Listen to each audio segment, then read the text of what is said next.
สักเพียงไหนเมื่อไม่เคยยอมแพ้เพื่อลูกๆของแม่สุขสบาย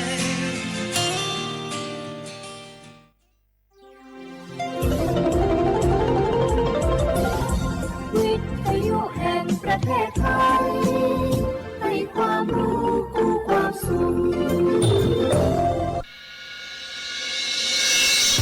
สถานีวิทยุกระจายเสียงแห่งประเทศไทยจังหวัดเชียงใหม่ AM 1476 กิโลเฮิรตซ์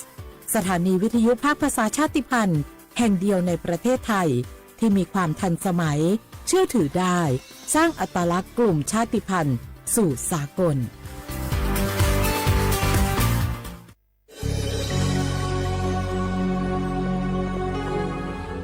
เกิดเป็นคนไทยเติบโตบนผืนแผ่นดินไทยจงภูมิใจในความเป็นไทยชาติไทยเรานั้นนับเป็นชาติที่มีความเป็นมาเก่าแก่ยาวนานเรามีภาษาวัฒนธรรมและมีสิ่งต่างๆที่เป็นเอกลักษณ์ให้เราได้ภาคภูมิใจในความเป็นคนไทยเราควรเห็นคุณค่าและมีความรักชาติหวงแหนแผ่นดินอันเป็นมรดกของบรรพชน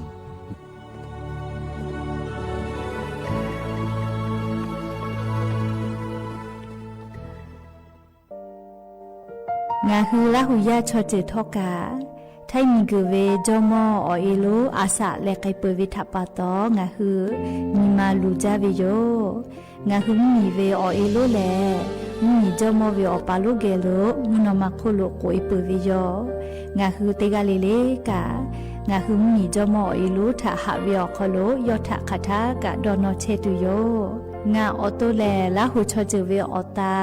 ละหุคอเป้าเสมานาคาโบเพวิโย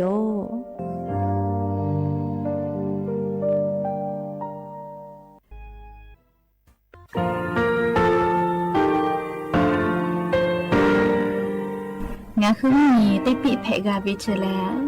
งาคือติยาติชูแลติเลเพกาวิมาเฮยาค่างาคือชอยาออตุคโลกาติเชวิออโครคาติผาคาชุโยอาชุโยวิโยกาคาเดติเลอติเกกาพุติลาวิทัปปะตองาคือชอยาอาสะติกาวิโยงาคือออตุคโลออโครคากาติเชวิอูเวอีเวมาโกติยาลิเลทอกาอายีอูเวคาชเวเพวิโยอลักวงาคือออตุคโลออโครคากาติยายามาติยาลาวิโลโกงาคือชอยาทอกาอาสะติมากาวิคาชูงาคือมีติปิเพกาวิเจแลงาคือติมูติสึติเพเลอติยาเลเลอาชุโยเวอวูปุตาเวกันติภาคาเสติเกคาเดกากาติเชวิทัปปะตองาคือมีติปิจกิเพลากาวิโยเชแลงาคือเทจมโครคางาคือมียาถาตอคปิลาตาเวปุระเวติเชเสนีเสหปามัชหปานิงาติเชออกขอบทาหมอวิทยาลัยวิชาการศึกษาประสานมิตรโกเวออคโลจากเกรธาเทจมคุโฮคางาคือมียาถาปิยาลาตาวิตคติพายโย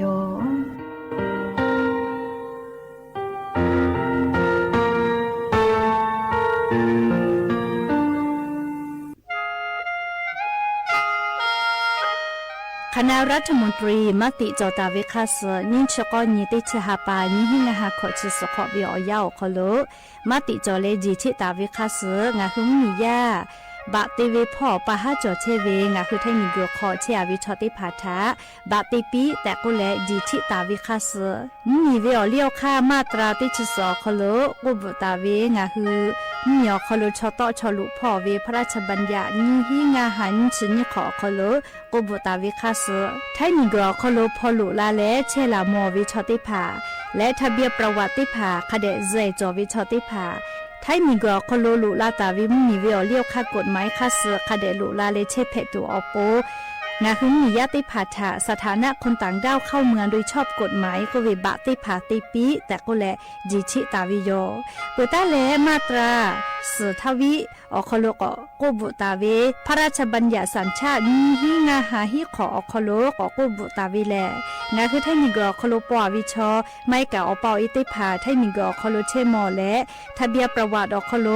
บะมาโจเฮเวกายาติพาแลสัญชาติไทยติพาลอเพวิเจกุที่ออติออคโลโลโกสำนักบริหารการทะเบียนกรมการปกครองออติออคโลกาจาจาดาเลกาจาลอยวิเจออกานิเวตันจาวติพาแลนี่คือทะเบียนประวัติคาสืออาเพซานาอคโลอาจุยากาติเวอญอยาอคโลจาลอยเพวิเจนี่ชกอนิติชาปานิหิงาหาขอชกอขออุโสจิแนเชกาลิงาคือไทยนิกอคโลมาติคอรมอนิชกอนีติชาปานิหิงาหาขอชสขออคโลจิชิตาเวคาสืองาคือมียาบะติพามาจอเฮเวไม่เลกะบะมาจอกะไทยนิกอคโลเซเชเพตุเวบะติพาติปีแต่โกเลจิชิตาเวคาสือติปอกอยูเวลาเลนองลาวิโยแม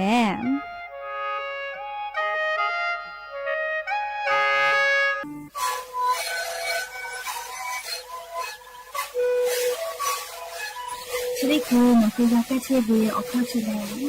แล้วบุคคลก็คือออกทีจังหวัดที่ไหนAM นาบาเต็งที่โอหาสุดขอตัวเฮ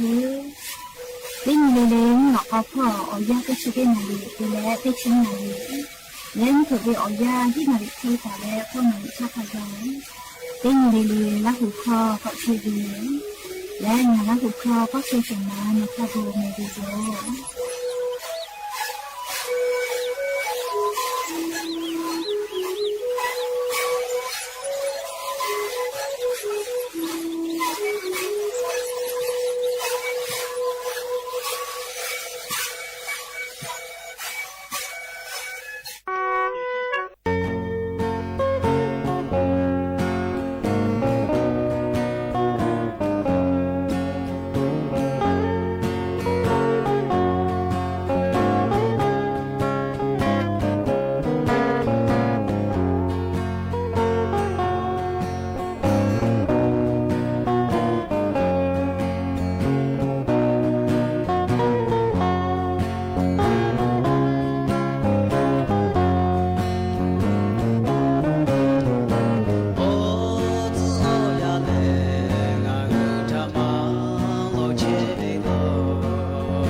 อบุดาจาวิโย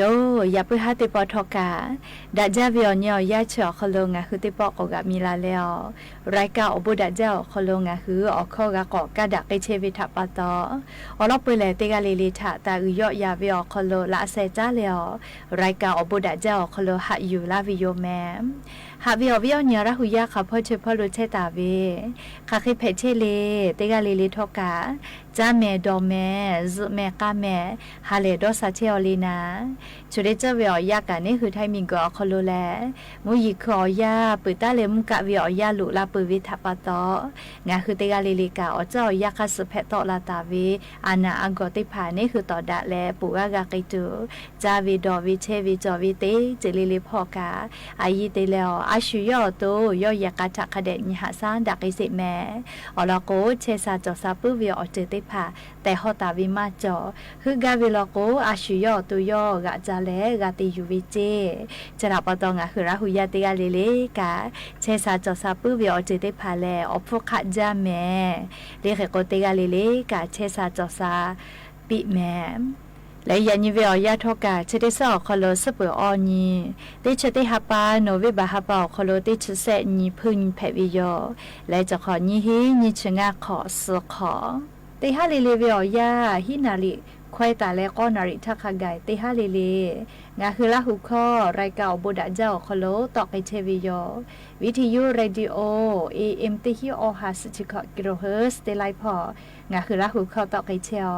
ปุตาเลกันพอติพอ Facebook Fanpage สวทเชียงใหม่ AM 1476พอกะไลฟ์สดติดต่อไอเชวิโยงาคือละหุยาติพาติแก่ละหุข้อพอนาแล้วนี่คือละหุชอเจตาโอกาปิดักไอแพวิโยแล้วอย่าปุทาวิอยาคโลทอกะยูเวลาตาเวซาตาอลอติผาไลรออยู่เวลาวิโยอวิอนีละหุยาติผาทอกาติแกละหุคอพอนาเลโอกาปิดักไอแพวิโยหาวิอวิอนีละหุยาติผาชอยาเลนี่คือขาคิติจากนี่คืออตูอุคิแพวิโกวิชอเตอนาเยกาวิตอคอแพวิโยจะดับปะตอเลงาคืออตูโคโลยานีเลนี่คือเวอตูโคโลกาติเชวิอคือคาอลาสกาติเวเลไขเพเชเวอลาสลูกไอเชวเวลาเลจะได้ผ่านนี่คือตัวนี่คือเตปปอลกมาจอวิโยจะดับปะตอเลงาคืออลาสและลูกไอเวอยาจะเทียวิลโกนาเลนี่คือตัวคอโลอลาสลูเอวิลโกนาเลอหิงายาจอวิเจนี่คือถาทุลากาเวเรียกว่างาคือราหุยาติผาติแกนาสิแมมไลกาโดเวเลมอกอกูเวฮาแต่พวยไกเวเชเลอีกามาหลอวิดอวิเจยาคาเลฮัดหมอกกูเวฮัดแต่พวยไกเวเชเลผาแลติปปก็อีกามาหลอเวียกาลาปืเวเลยาคาชาแกก็ตุจาเวเนหัวลาสกาติเฮจาวิทัปตอเลหมอกกูวิเจอีกามาหลอเวคเลไกวิเจเชเวทอกาเลงาหัวตัวคอโลเกลือแลติผาอีกาติผานาเลอลาสอคโลกาคเดติมากาลาวิทัปตออลาสลุยวิพอเชียววิจิแม่เลขกงาฮือเลงาคาเชเล คาจอเวเลก็ก็ลอเตคาเลเลอฮิจะได้พังอ่ะคือตุคโลจอวิทยาทักคาเดกะฉันจิแมมลอเตยามอกกูเวกะคามาดอกะมอกกูเวติไกเวเลอลอกูตุคโลอีกาวไตมากาเลอลาสกาคาเดติมากาวิทัปตอลิชกาอลาสปะฮัจอเชอก็แลทุลาเชเวอฮิอลอติมาเจเวลาเลนี่ยาติยาฮัตไตพวยไกเวฮัตไตทุเปไกเวเลมุสนาตุลาโกมอกนูจาเวเลจะได้ผ่ากาลิงอ่ะหัวตัวคโลยูเรียก็วิอจะได้ผ่านะจอตาเวสตอลามากาเวทัปตอเลฮัตแต่เฟชะตุแต่ละอปินูเวเจหมอกกะคาเวเจแม่ได้ผ่าลอกเลชะกาเลดาวิอจึงมาฮิเจเลชะกาอลาสปะฮะจอเทอก็เวโทลาเชเวอฮิเพเวเจแม่เซยาเตยาเลคือเซโพเวฮือปื้จาเวจะชะไม่ปีเวเลจะปีมาวิจะเคยได้ผ่ากะเจเลจะคาเดมาปีกาวิจะได้ผ่าคือเซโผวิคือปื้จาวิเชกาเลอลาสปะฮะจอเชลก็เลยทุลาเชวิอฮิเจอยาติยาคือต่อวิเจคือเซลาเซกูเวเลวกูมือเวเลจะได้ผ่ากะลาวิจิแม่เลคาเดกะชันยิแม่เรสาเลือเลยกับมุสอพอลโกคือเซละเซคือตอละตอเปกูเกยกเวจะได้ผักกะเจง่ายอย่าเตยาเลจัตูมามือเวจามากาเวมุสอนาโกเลผีกาเวยาหูมาคลีโอเคกเวจิชกะปะฮาจดเชอจิเมเลอลาสอคโลเลอลโกอลาสมาดาวิอจะได้ผักคาเดชิตอมากาเวทัปตอในหัวตัวคโลอหิง่ายอย่าเลหมอกกูเวอีกะขามาดอกะหมอกกูเวเลหาแต่พวยกเวชตุหมอกปีนูเวโพเวฮือเวจิตแม่ติปีกาเวเลกูตอเลคือเซละเซกูเวเลจามากาดอมากาเวเลจะได้พาอหิแลเลมาดาเวอหิได้พาจีในหัวตัวคโลชันแม่เลฉันง่ายอยากว่าเวคับไปกะจอเวลาก็มองเกี่ยวกันเลยจะแต่นี้เลแค่คนในหัวล่าสุดชะกาลีอายีจะเวกาติเชเวอเขาคาติมาเพวิโยจะรับปะตองหัวล่าสุดเลคาเดกาคาเดติกาเลมากาลุยตัวโปงาคือคาคิกาตินหาซาจอเวเลโคโคหาซาเวอค่ะอลอติยาอีกาเกเลวิขอลาเคตาลิฮิลาเคคาเดดอเจตินิเลอาเลเมเวอจิจาเวปียเวเลจะได้ผ่าจอกเจเลน้ำปลาเลนับปอพอยอาหารแปรรูปก็จิมิทิงาสาบอจะได้ผ่าเชื่อมาตาจาเจติคือติเคตาจาเจเลเปือเลกะยาเก็บปวดดอเวเลสกุณะชื่อจ้าดอเวเลจะได้ผ่ากาสติเตเจอลาสลุยลาวิจิแม่เคเตเลลิงะคือจเมื่อกาโกคาเดกาเลกาคาเดกาเจวิเจง่ายยาติยาวเลมือเตขอเตปองะคืออลาสเลปะฮะจอเชลค่ะเคเจเพเชลเวดาเชลลากาคาเดเตกาเชลลาเลจะได้ผ่าคาเดเตนเชเจสาเลเลกาบาว่าความดาไขมาจอวิชาติพาเลเลคาเดกาเตนเชวิเจเลชกาอายุเวลาเลเลงะคืออวิอเนี่ยละหุยาติพาทางาหัวตัวคโลอหิง่ายยาจะได้ผ่าต่อลาปื้อเวลาคนในหัวลาสปะฮะจอเชียวก็แลทุลาเชเวอหิเพวิเจแต่ก็แลเลียงาหัวลาสกะเคกาตินยหาซาเกตูเวอคาติภากะอยู่เวลาเลงาหัวลาหุยาติพาทาเกามาลาวิโยแม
หาเบียวเบียวเนี่ยราหุยาติเผายานิกางาคือไทยมีกอคโลจุยจอปากกรมอุตุนิยมวิทยาพ่อยุคือซาตาปีลาไกตาเวคาเสยันทอกาเลียงาคือไทยมีกอคโลมุกาวิมุฮอกอมาอซามือลุลาตุโยเจโนให้ปังเมียวติเชเวลาแล้วเลไทยมีภาคอีสานพ่อเลียวนาติตออก็จะติตอกูเที่ยวติเลมัมมีเป้ากะมุกะมุฮอกอมาลุชดิดีไกวิจิแม่เฮกว่าติปอแลอาบุผัดแต่แลอาปุแลติพากูแฮโลลิมกะเสมากาลาลายโยเจอายิจาเวเนหัวตัวกาวซาคเดจอแล้วอานานัมปุติพาทาตอดากาตุเวชกาอายิจาแม่เรียกกงาคือเตกาเลเชซาจอซากาตัวอโปอาชุยอตัวยอยากาทกะคาเดญหะซาดักอิสิแมแล้วอย่าเพื่อหาวิอยาอยู่เวลาตาเวซาตาอลอติพาจะใครไม่จะได้โยลุลาแล้วโอกาปิลาเชเวงาคือราหุยาเตกาเลกะอบูจาแม่เตกาเลแม่กาแม่เชซาจอซาฮาเลดอซาปิอบูจา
Kayla,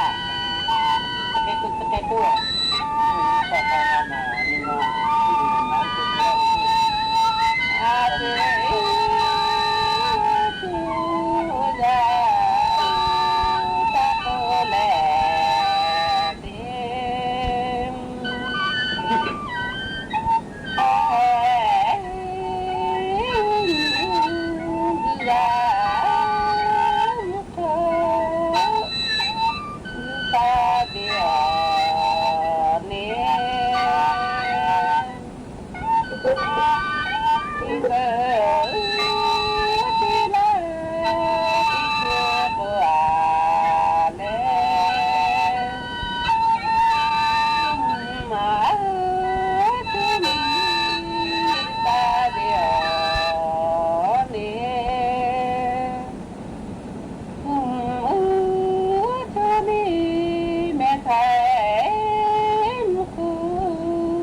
สถานีวิทยุกระจายเสียงแห่งประเทศไทยและเครือข่ายทั่วประเทศเสนอข่าวต้นชั่วโมงรู้เร็วรู้จริงเกาะติดทุกสถานการณ์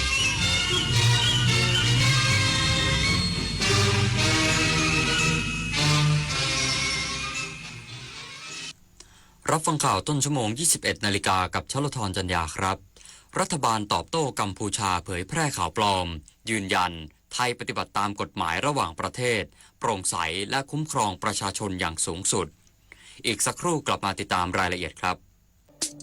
ระวังเพจปลอมขายสินค้าหรือบริการที่ไม่มีอยู่จริงระวังวิดีโอคอลลวงเงินเหยื่อระวังหลอกลงทุนอ้างผลตอบแทนสูงเพราะวัยไหนอาชีพอะไรก็ต้องเป็นเหยื่อของโจรออนไลน์ได้ระวังตัวก่อนคลิกทุกครั้งตั้งคำถามก่อนเชื่อทุกข้อความอย่ารีบจนขาดสติก่อนโอนทุกบาทเจอโจรออนไลน์แจ้งตำรวจไซเบอร์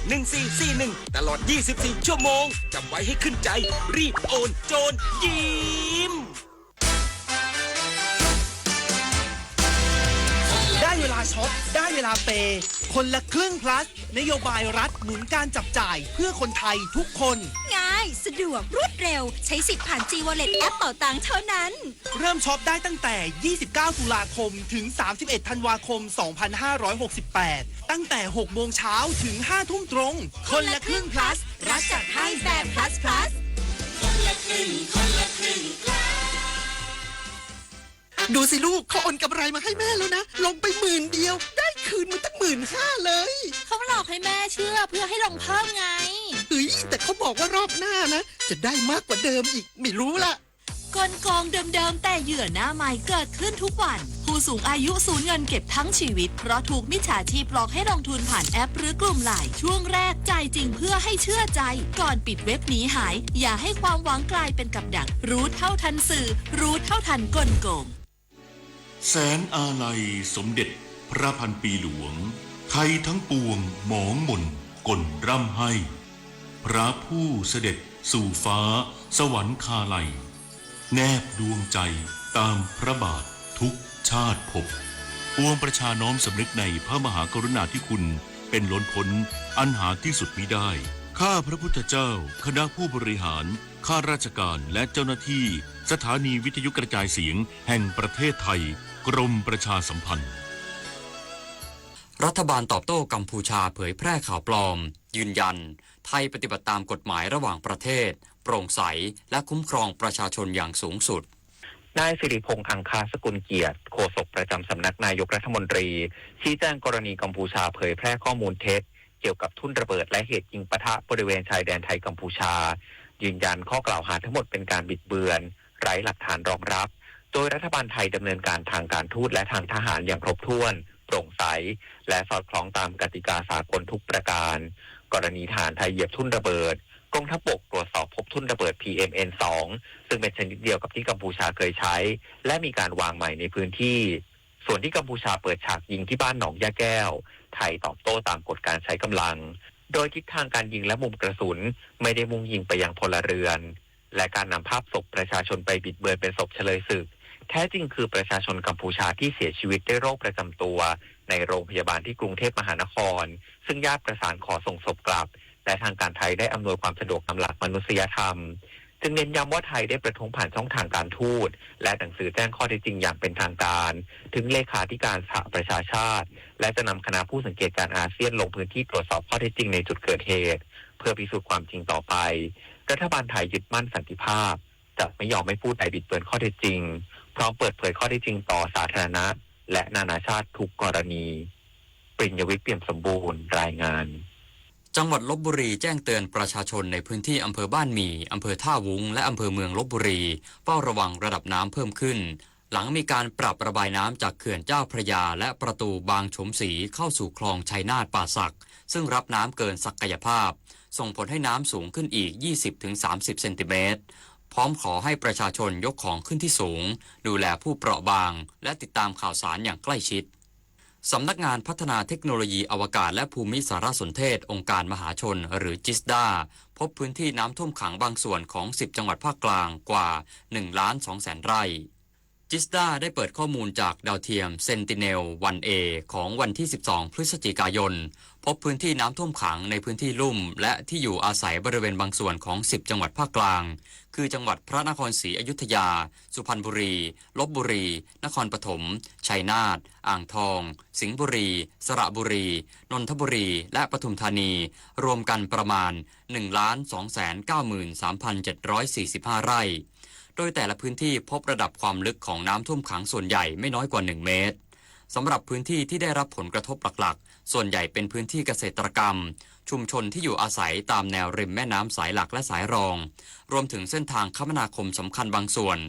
ทั้งนี้เมื่อเปรียบเทียบกับข้อมูลเมื่อวันที่11พฤศจิกายนพบมีพื้นที่ที่มีปริมาณน้ำที่ไหลเข้ามาเติม 71,440 ไร่นอกนั้นเป็นปริมาณน้ำที่ขังอยู่เดิมสำนักงานตำรวจแห่งชาติกำชับตำรวจทุกหน่วยดูแลช่วยเหลือประชาชนที่เดือดร้อนจากเหตุน้ำท่วมในหลายพื้นที่อย่างต่อเนื่องและคุมเข้มป้องกันเหตุอาชญากรรมซ้ำเติมพลตำรวจโทชัยพจน์สุวรรณรักษ์ผู้บัญชาการสำนักงานกำลังพลในฐานะรองโฆษกสำนักงานตำรวจแห่งชาติเปิดเผยถึงสถานการณ์น้ำท่วมใน14จังหวัดบางจังหวัดยังน่าห่วงหลายพื้นที่น้ำหลากเร็วจากพลังกั้นน้ำที่เสียหายบางจุดมีน้ำทะเลหนุนสูงและมีฝนตกต่อเนื่องทำให้ประชาชนเดือดร้อนเป็นวงกว้างผู้บัญชาการตำรวจแห่งชาติได้สั่งการให้ตำรวจทุกพื้นที่ดูแลความปลอดภัยอำนวยความสะดวกการจราจรและช่วยเหลือผู้ประสบภัยขณะที่พลตำรวจเอกชัดชัยปิตานิรบุตรรองผู้บัญชาการตำรวจแห่งชาติได้สั่งการให้ทุกหน่วยออกตรวจตราในพื้นที่อย่างเข้มงวดป้องกันอาชญากรรมซ้ำเติมโดยให้เพิ่มความเข้มงวดในการดูแลความปลอดภัยในชีวิตและทรัพย์สินเพิ่มกำลังสายตรวจปรับแผนการตรวจจัดกำลังให้เหมาะสมกับพื้นที่และห่วงเวลาออกตรวจตั้งจุดตรวจจุดสกัดในพื้นที่เสี่ยงพร้อมพิจารณาเปิดพื้นที่สถานีตำรวจเป็นที่พักพิงชั่วคราวสำหรับผู้ประสบภัยธนพร ศักดิ์รุณฤทธิ์รายงานจบข่าวชโลธรจัญญาอ่านรับฟังข่าวครั้งต่อไปเวลา 22:00 น.ครับ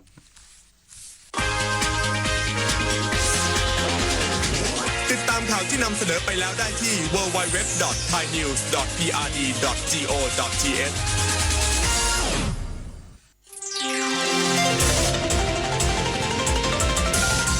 วิทยุแห่งประเทศไทยให้ความรู้กู้ความ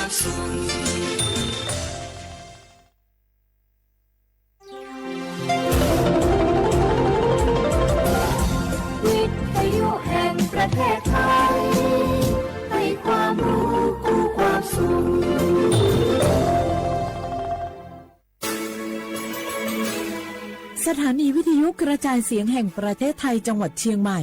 AM 1476 กิโลเฮิรตซ์สถานีวิทยุภาคภาษาชาติพันธุ์แห่งเดียวในประเทศไทยที่มีความทันสมัยเชื่อถือได้สร้างอัตลักษณ์กลุ่มชาติพันธุ์สู่สากล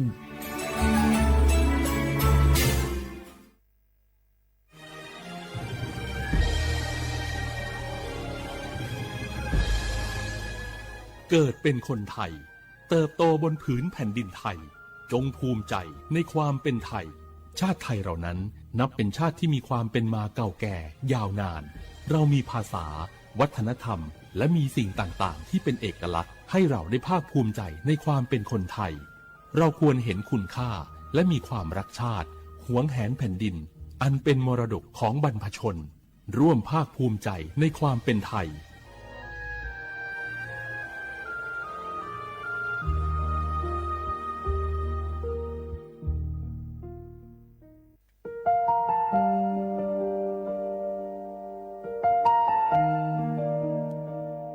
ขอน้อมเกล้าถวายอาลัยสมเด็จพระพันปีหลวงพระแม่แห่งแผ่นดินผู้ทรงเมตตาเหนือเกล้าขอพระองค์เสด็จสู่สวรรคาลัยข้าพระพุทธเจ้าข้าราชการและเจ้าหน้าที่สถานีวิทยุกระจายเสียงแห่งประเทศไทยจังหวัดเชียงใหม่กรมประชาสัมพันธ์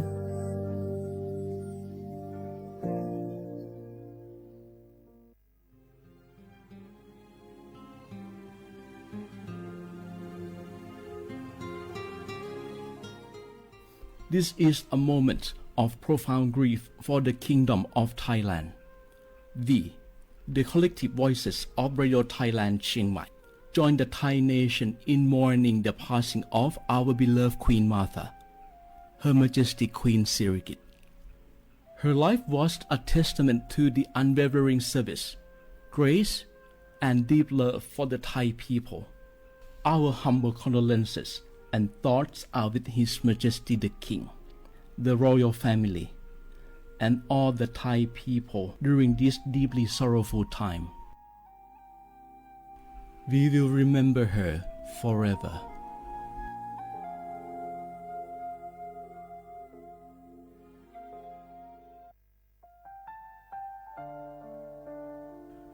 Adua Thai มิขอส่งเผาอามาสมเด็จพระนางเจ้าสิริกิติ์พระบรมราชินีนาถ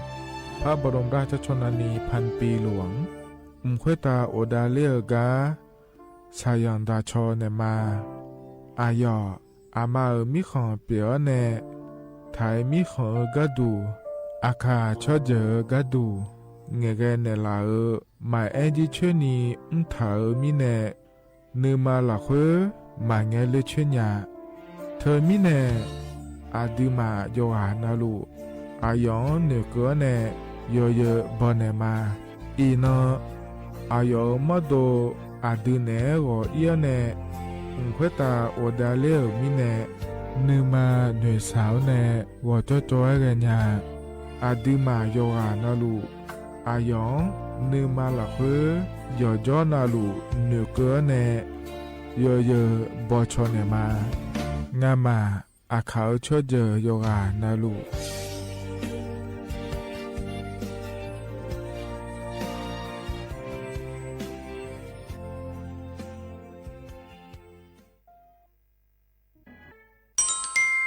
อาเย็นเย็นเจลังเงอันนี้เชื่อว่าบาลาเชสีอาคนนี้พังอายาโกเชสิเงนอแต่ก็คณะรัฐมนตรีบอกเจ้าหลวงอาเย็นนี้สัญชาติก็กอสาลูเดินชาวบ้านเนี่ยก็ดูเดและบอกจางอาเดยเนียเดเธอก็ย่อมมาตรา17แห่งพระราชบัญญัติคนเข้าเมืองพศ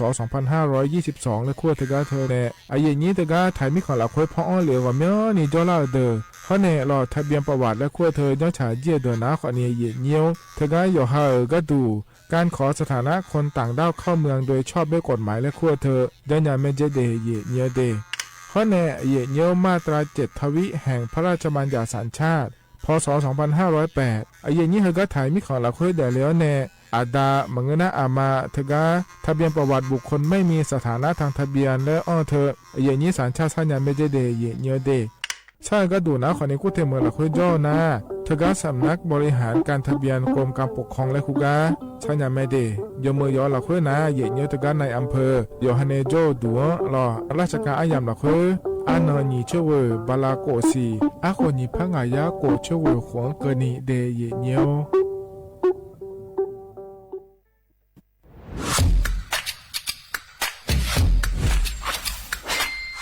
กลับมาแล้ววันนี้กับโครงการคนละครึ่ง plus รัฐออกครึ่งประชาชนออกครึ่งช่วยเศรษฐกิจไทยหมุนเวียนเติบโตถ้าเราช่วยกัน plus ต่อยอดให้เศรษฐกิจไทยเติบโตอย่างยั่งยืนด้วย5 plus plus ที่1เพิ่มช่วงอายุผู้เข้าร่วมโครงการจาก18ปีเป็น16ปี plus ที่2เพิ่มวงเงินใช้จ่ายจาก150 บาทเป็น200 บาทเพิ่มพลังซื้อของประชาชนเพื่อกระตุ้นการหมุนเวียนในระบบเศรษฐกิจฐานรากลดภาระค่าครองชีพ plus ที่3เพิ่มสิทธิพิเศษด้วยการดูแลผู้ที่อยู่ในระบบภาษีให้ได้รับสิทธิพิเศษมากขึ้นเพื่อสร้างแรงจูงใจให้ทุกคนร่วมอยู่ในระบบอย่างโปร่งใส plus ที่4เพิ่มโอกาสให้นิติบุคคลขนาดเล็กเข้าร่วมได้ให้ธุรกิจเติบโตเป็นกำลังสำคัญของเศรษฐกิจไทย plus ที่5เพิ่มทักษะใหม่เพื่อพัฒนาให้ร้านค้านำความรู้ใหม่ๆมาช่วยเพิ่มยอดขายลดต้นทุนเรียนรู้เติบโตและปรับตัวไปกับเทคโนโลยีใหม่เพื่อสร้างเศรษฐกิจที่แข็งแกร่ง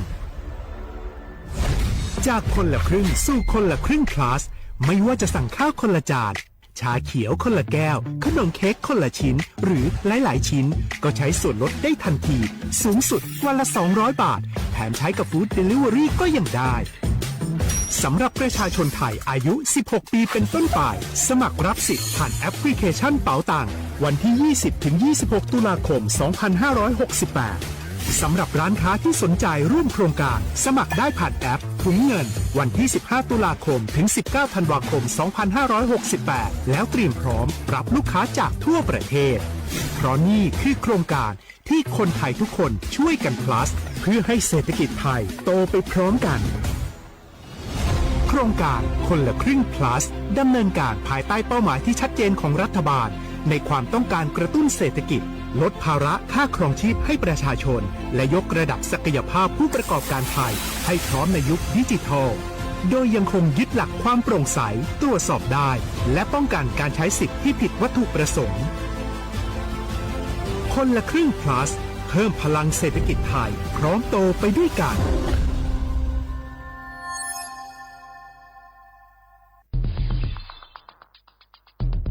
แค่3 ปีความเสียหายจากอาชญากรรมไซเบอร์ของคนไทยพุ่งทะลุถึง 94,000 ล้านบาทหรือเฉลี่ยปีละ 30,000 ล้านบาททุก1 ชั่วโมงเราเสียเงินกว่า 3.4 ล้านบาทให้กับมิจฉาชีพออนไลน์โจรไม่เห็นใจคนอาชีพไหนอายุเท่าไหร่สถานะทางการเงินแบบใดหมอพ่อค้านักธุรกิจนักเรียนแม่บ้านข้าราชการเกษียณทุกคนตกเป็นเหยื่อได้เสมอและวันหนึ่งอาจเป็นคุณหรือคนที่คุณรักเพราะจุดอ่อนร่วมของเหยื่อคือความเร่งรีบขาดสติหรือแม้แต่บางครั้งก็เกิดความโลภจนเกินไปอย่าปล่อยให้การกดคลิกเดียวลิงก์เดียวทำให้โจรยิ้มกว้างวันนี้ถึงเวลาแล้วที่คนไทยทุกคนจะต้องร่วมมือกันสร้างภูมิคุ้มกันอาชญากรรมไซเบอร์ช่วยกันหยุดก่อนที่ภัยไซเบอร์จะทำให้คนที่คุณรักและตัวคุณเองกลายเป็นเหยื่อ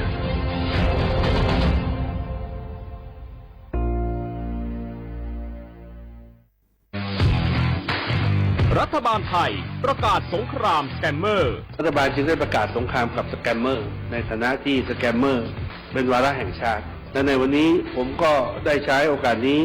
มารายงานความคืบหน้าและเน้นย้ำถึงสิ่งที่เราต้องร่วมกันทำต่อไปรัฐบาลได้จัดตั้งคณะกรรมการอำนวยการป้องกันและปราบปรามอาชญากรรมทางเทคโนโลยีขึ้นมาโดยมีผมเป็นประธานด้วยตนเองเพื่อให้ทุกหน่วยงานทำงานไปในทิศทางเดียวกันเราได้มีการลงนามบันทึกความเข้าใจระหว่าง15หน่วยงานหลักทั้งภาครัฐและภาคเอกชนตลอดจนสถาบันการเงินเพื่ออุดช่องโหว่ทางการเงิน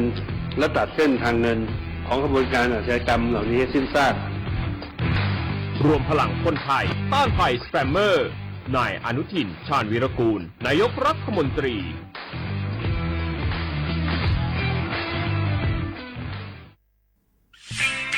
เส้นทางสายหมอกที่สวยที่สุดในเมืองแพร่กำลังรอทุกคนไปวิ่งด้วยกันครับทุกก้าวของคุณคือพลังของลมหายใจชวนเพื่อนชวนครอบครัวมาวิ่งฝ่าสายหมอกเพื่อโรงพยาบาลแพร่ในวันอาทิตย์ที่ 7 ธันวาคม 2568 บริเวณลานกิจกรรมหลังวัดพระธาตุช่อแฮมาร่วมกันส่งต่อพลังแห่งความดีเพราะทุกก้าวของคุณช่วยต่อชีวิตให้กับผู้ป่วยในโรงพยาบาลแพร่สมัครได้เลยวันนี้แล้วไปวิ่งด้วยกันในวันอาทิตย์ที่ 7 ธันวาคม 2568 พบกันบริเวณลานกิจกรรมหลังวัดพระธาตุช่อแฮนะครับโ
ချပြို၏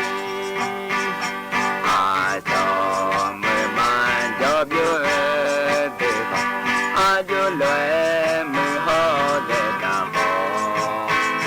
မာစီညာနာစီညာတဲ့နာဟာဧကိနာမာစီညာထောကြောတဲ့အာကာသံဟောကျချောတဲ့အာခါဇာသောကျေသောချတ်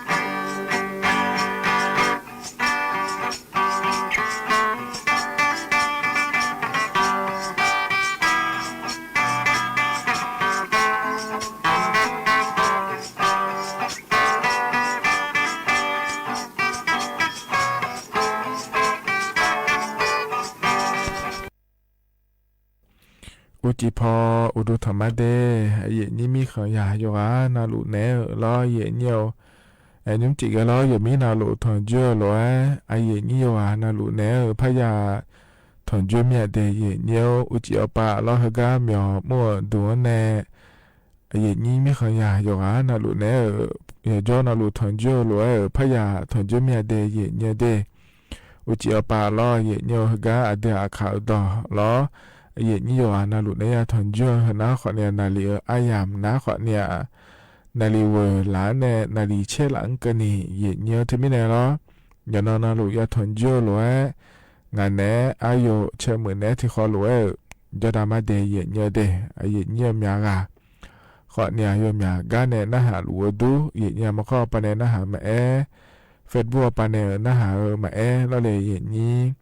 อเดือไทยมีขอละคุยนะเราเฮกาเฮยามละคุยเราเท่าอยู่เฉพาะเชื่อวันในจากการแอกาหลวยเย็นเนี่ยเราจะเล่ถ้าก็ระบุมีขอปาเนอออนไลน์จะไม่เนี่ยเราเนี่ยเดือไทยมีขอในละต่อปาข้อเนออีสาวปาก็ดูนะขอเนี่ยจะแจกคาลิงาเดแล้วตัวจากการแอกาแม่ในเย็นนี้ที่ไม่เนี่ยอยู่อันนั้นเราอยู่เหมือนจะชัดดูละคุยเราเธอโจก็ดูเราเย็นเนี่ยอยู่ลุ่มๆเลยจะด่าเราเดเย็นเนี่ยเดยี่นี่ที่นายก็ยอมมีขอเจ้าในหน้าหาดูขอเจ้าดูรอยเยี่ยวแต่เกาหลีมีขอปะขอเนี่ยรอยเยี่ยวจนหลุดหน้าหาดูมาเดแล้วเนี่ยช่องละแม่ในยี่นี่อีนี่ตัวเกาหลีมีขอปะยอเจยอดื้อไม่แจงงาเยี่ยวรอถ้ามีนายอยู่นะเราอยู่หามันดูเมื่อพระหอหรือดาวหรือเดเยี่ยวเดกับมันขาใกล้จอเนี่ยเรายังจะขอต่อเยี่ยวอยู่นะรู้ว่างาบีมาเยี่ยวแหก็เฮก็ขอเนี่ยข้าลงอาจจะการอากาศตลอดเนี่ยมา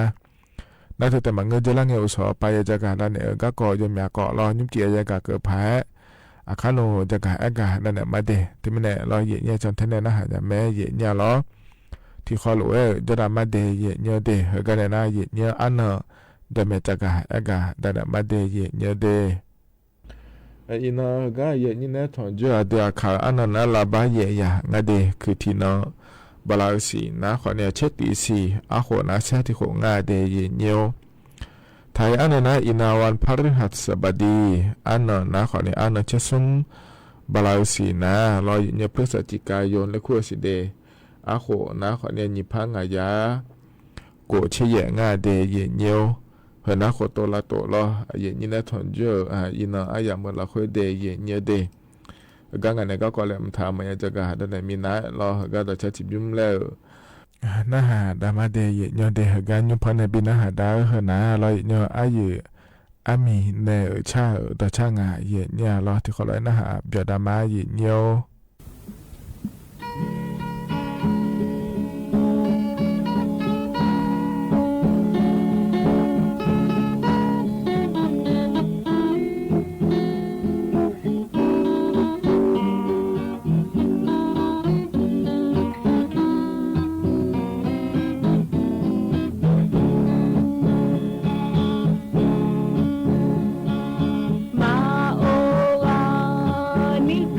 ชม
ธนาไอ้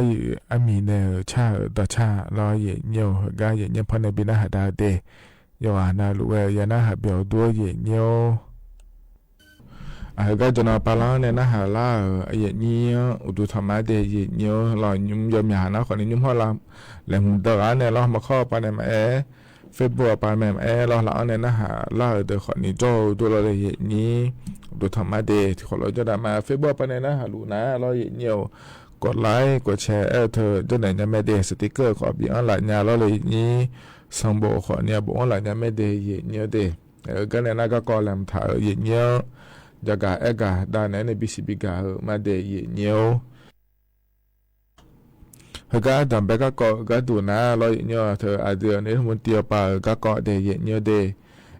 เจล่าเงี้ยเยเนียวเราอาเดียเนี่ยมันตีนายอนุทินชาญวีรกุลปาก็ดูนะคนนี้เธอก็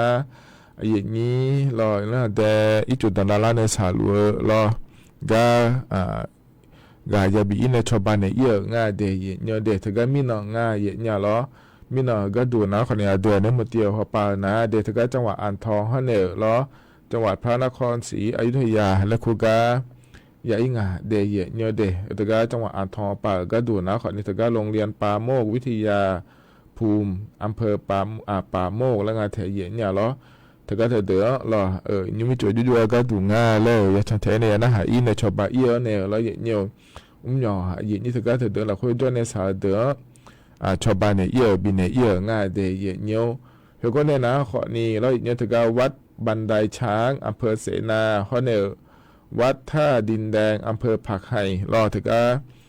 จังหวัดพระนครศรีอยุธยาแล้วเธอเมื่อละคุยและพระอิงเดยเนียเดรัฐบาลปาขอเนี่ยร้อยเนียเธอก็สาลัวเดี๋ยวจะบิชบาก็ดูดาพายง่ายเลยแล้วนี่เนี่ยโดยชนเนี่ยเดือนนึงหุ่นตีเนี่ยยังชอเนี่ยอยากจะกะก็เนียละเดือนนึงหุ่นตีจะมึงพายนะหาเนี่ยแล้วเลยนี้เดือนนี้หุ่นตีปาก็ดูนะคนนี้ให้รัฐบาลหัวร้อยยุ่งเกิดรู้เหตุที่ให้แต่ยังเล่าขอนี้นี้สาลูกาฮอร์โมนเนี่ยเราเธออาทิตย์เดียวถึงรู้เลยเจนในชบันเนี่ยมาเดย์แล้วต่ออย่าเนี่ยง่ายเนี่ยไอ้เรานะคือก็เลยนะคนนี้เธอก็เธอแหวนแล้วเลยอย่างนี้เธอก็อย่างนี้รู้ว่าเจียอยู่มือพาเลยเจียเราชอบถุงยางชีพแล้วคงอาจจะอย่างนี้แล้วเธอก็เธอขอเนี่ยบินเนี่ยง่ายเดย์เนี่ยเดย์มิเนี่ยเขาก็ปวดก็ดูนะคนนี้เขาก็เจริญเนี่ยเราเนี่ยเย็นนี่ในสิญญาลัวยุ่งหากมีนอนละคุยนะถ่ายมีคนในก้อนเชียวปะแล้วเลยนี้ยอมเมื่อละคุยรออีจูหัวดอนดาล่าในสาลัว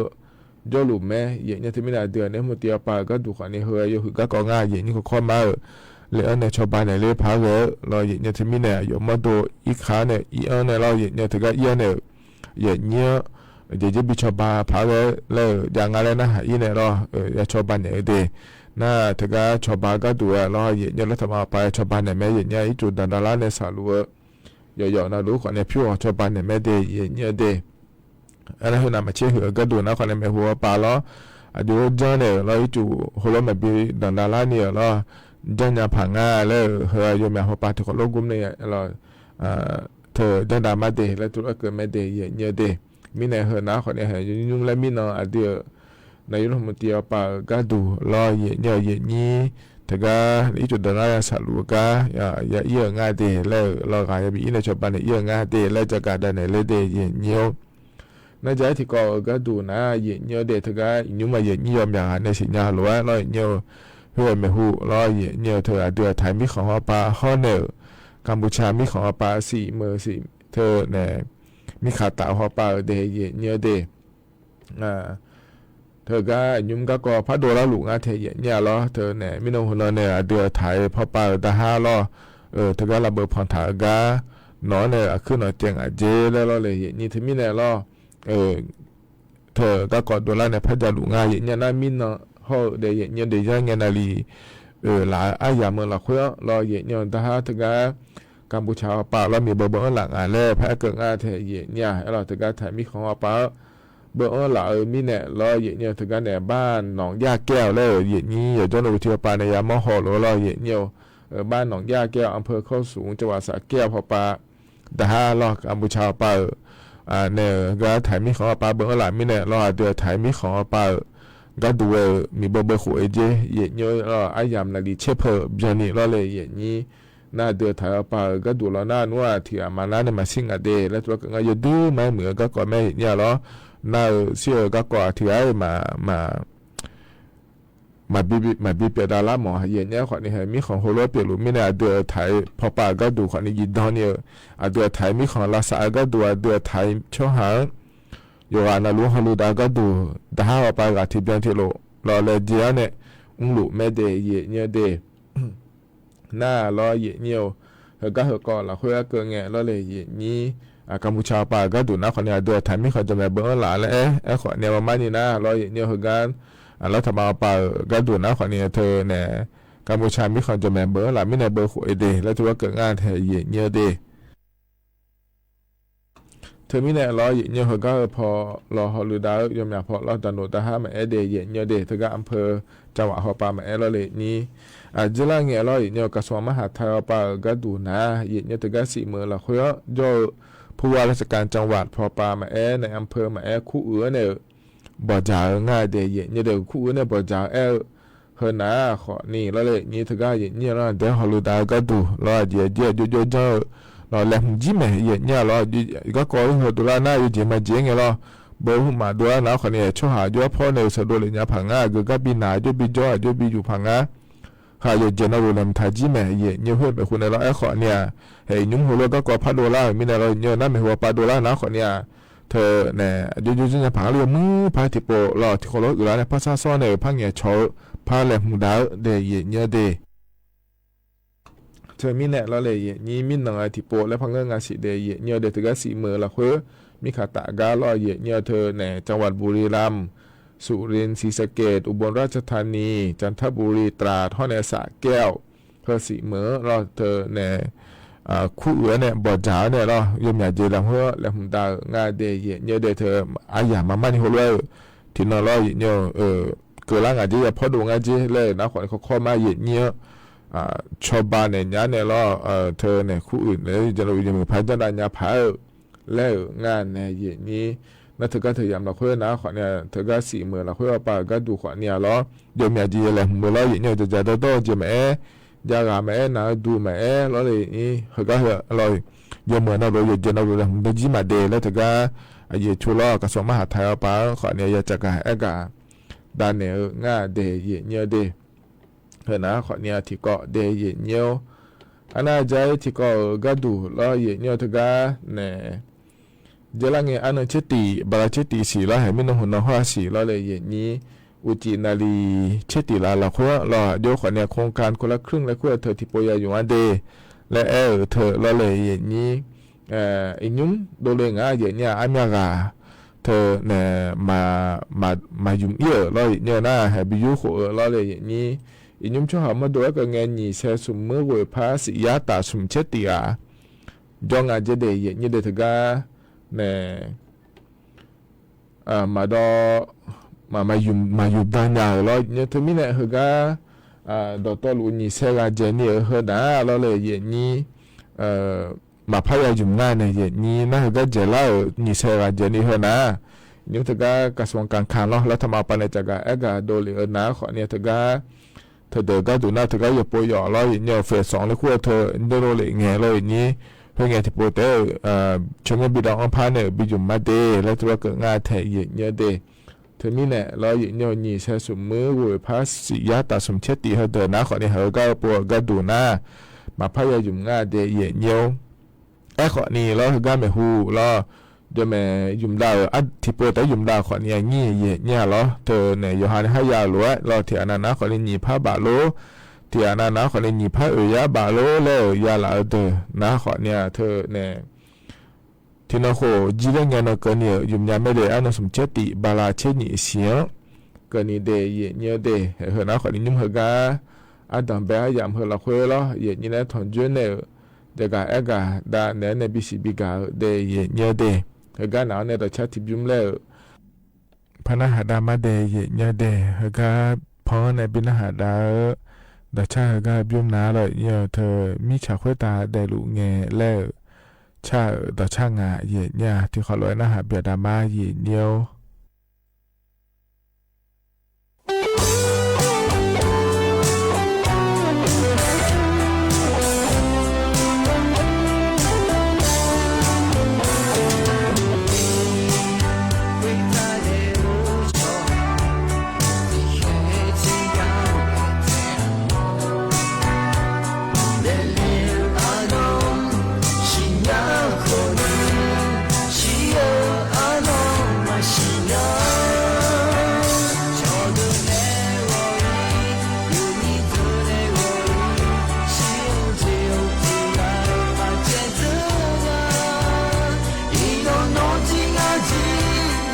下你的那让他的心里，我的心浪费的孩子的，连我有可以不顾的，我想你中年，我自己能替这个多么缺啊。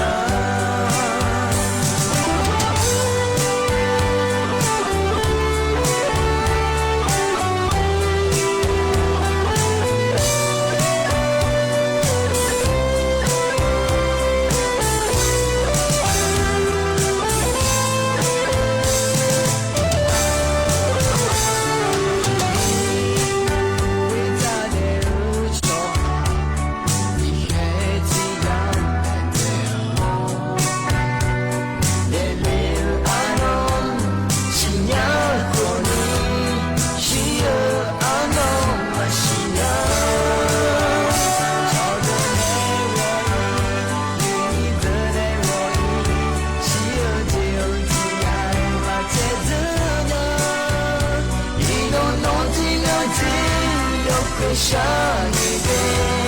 啊，让他的心里，我的心浪费的孩子里，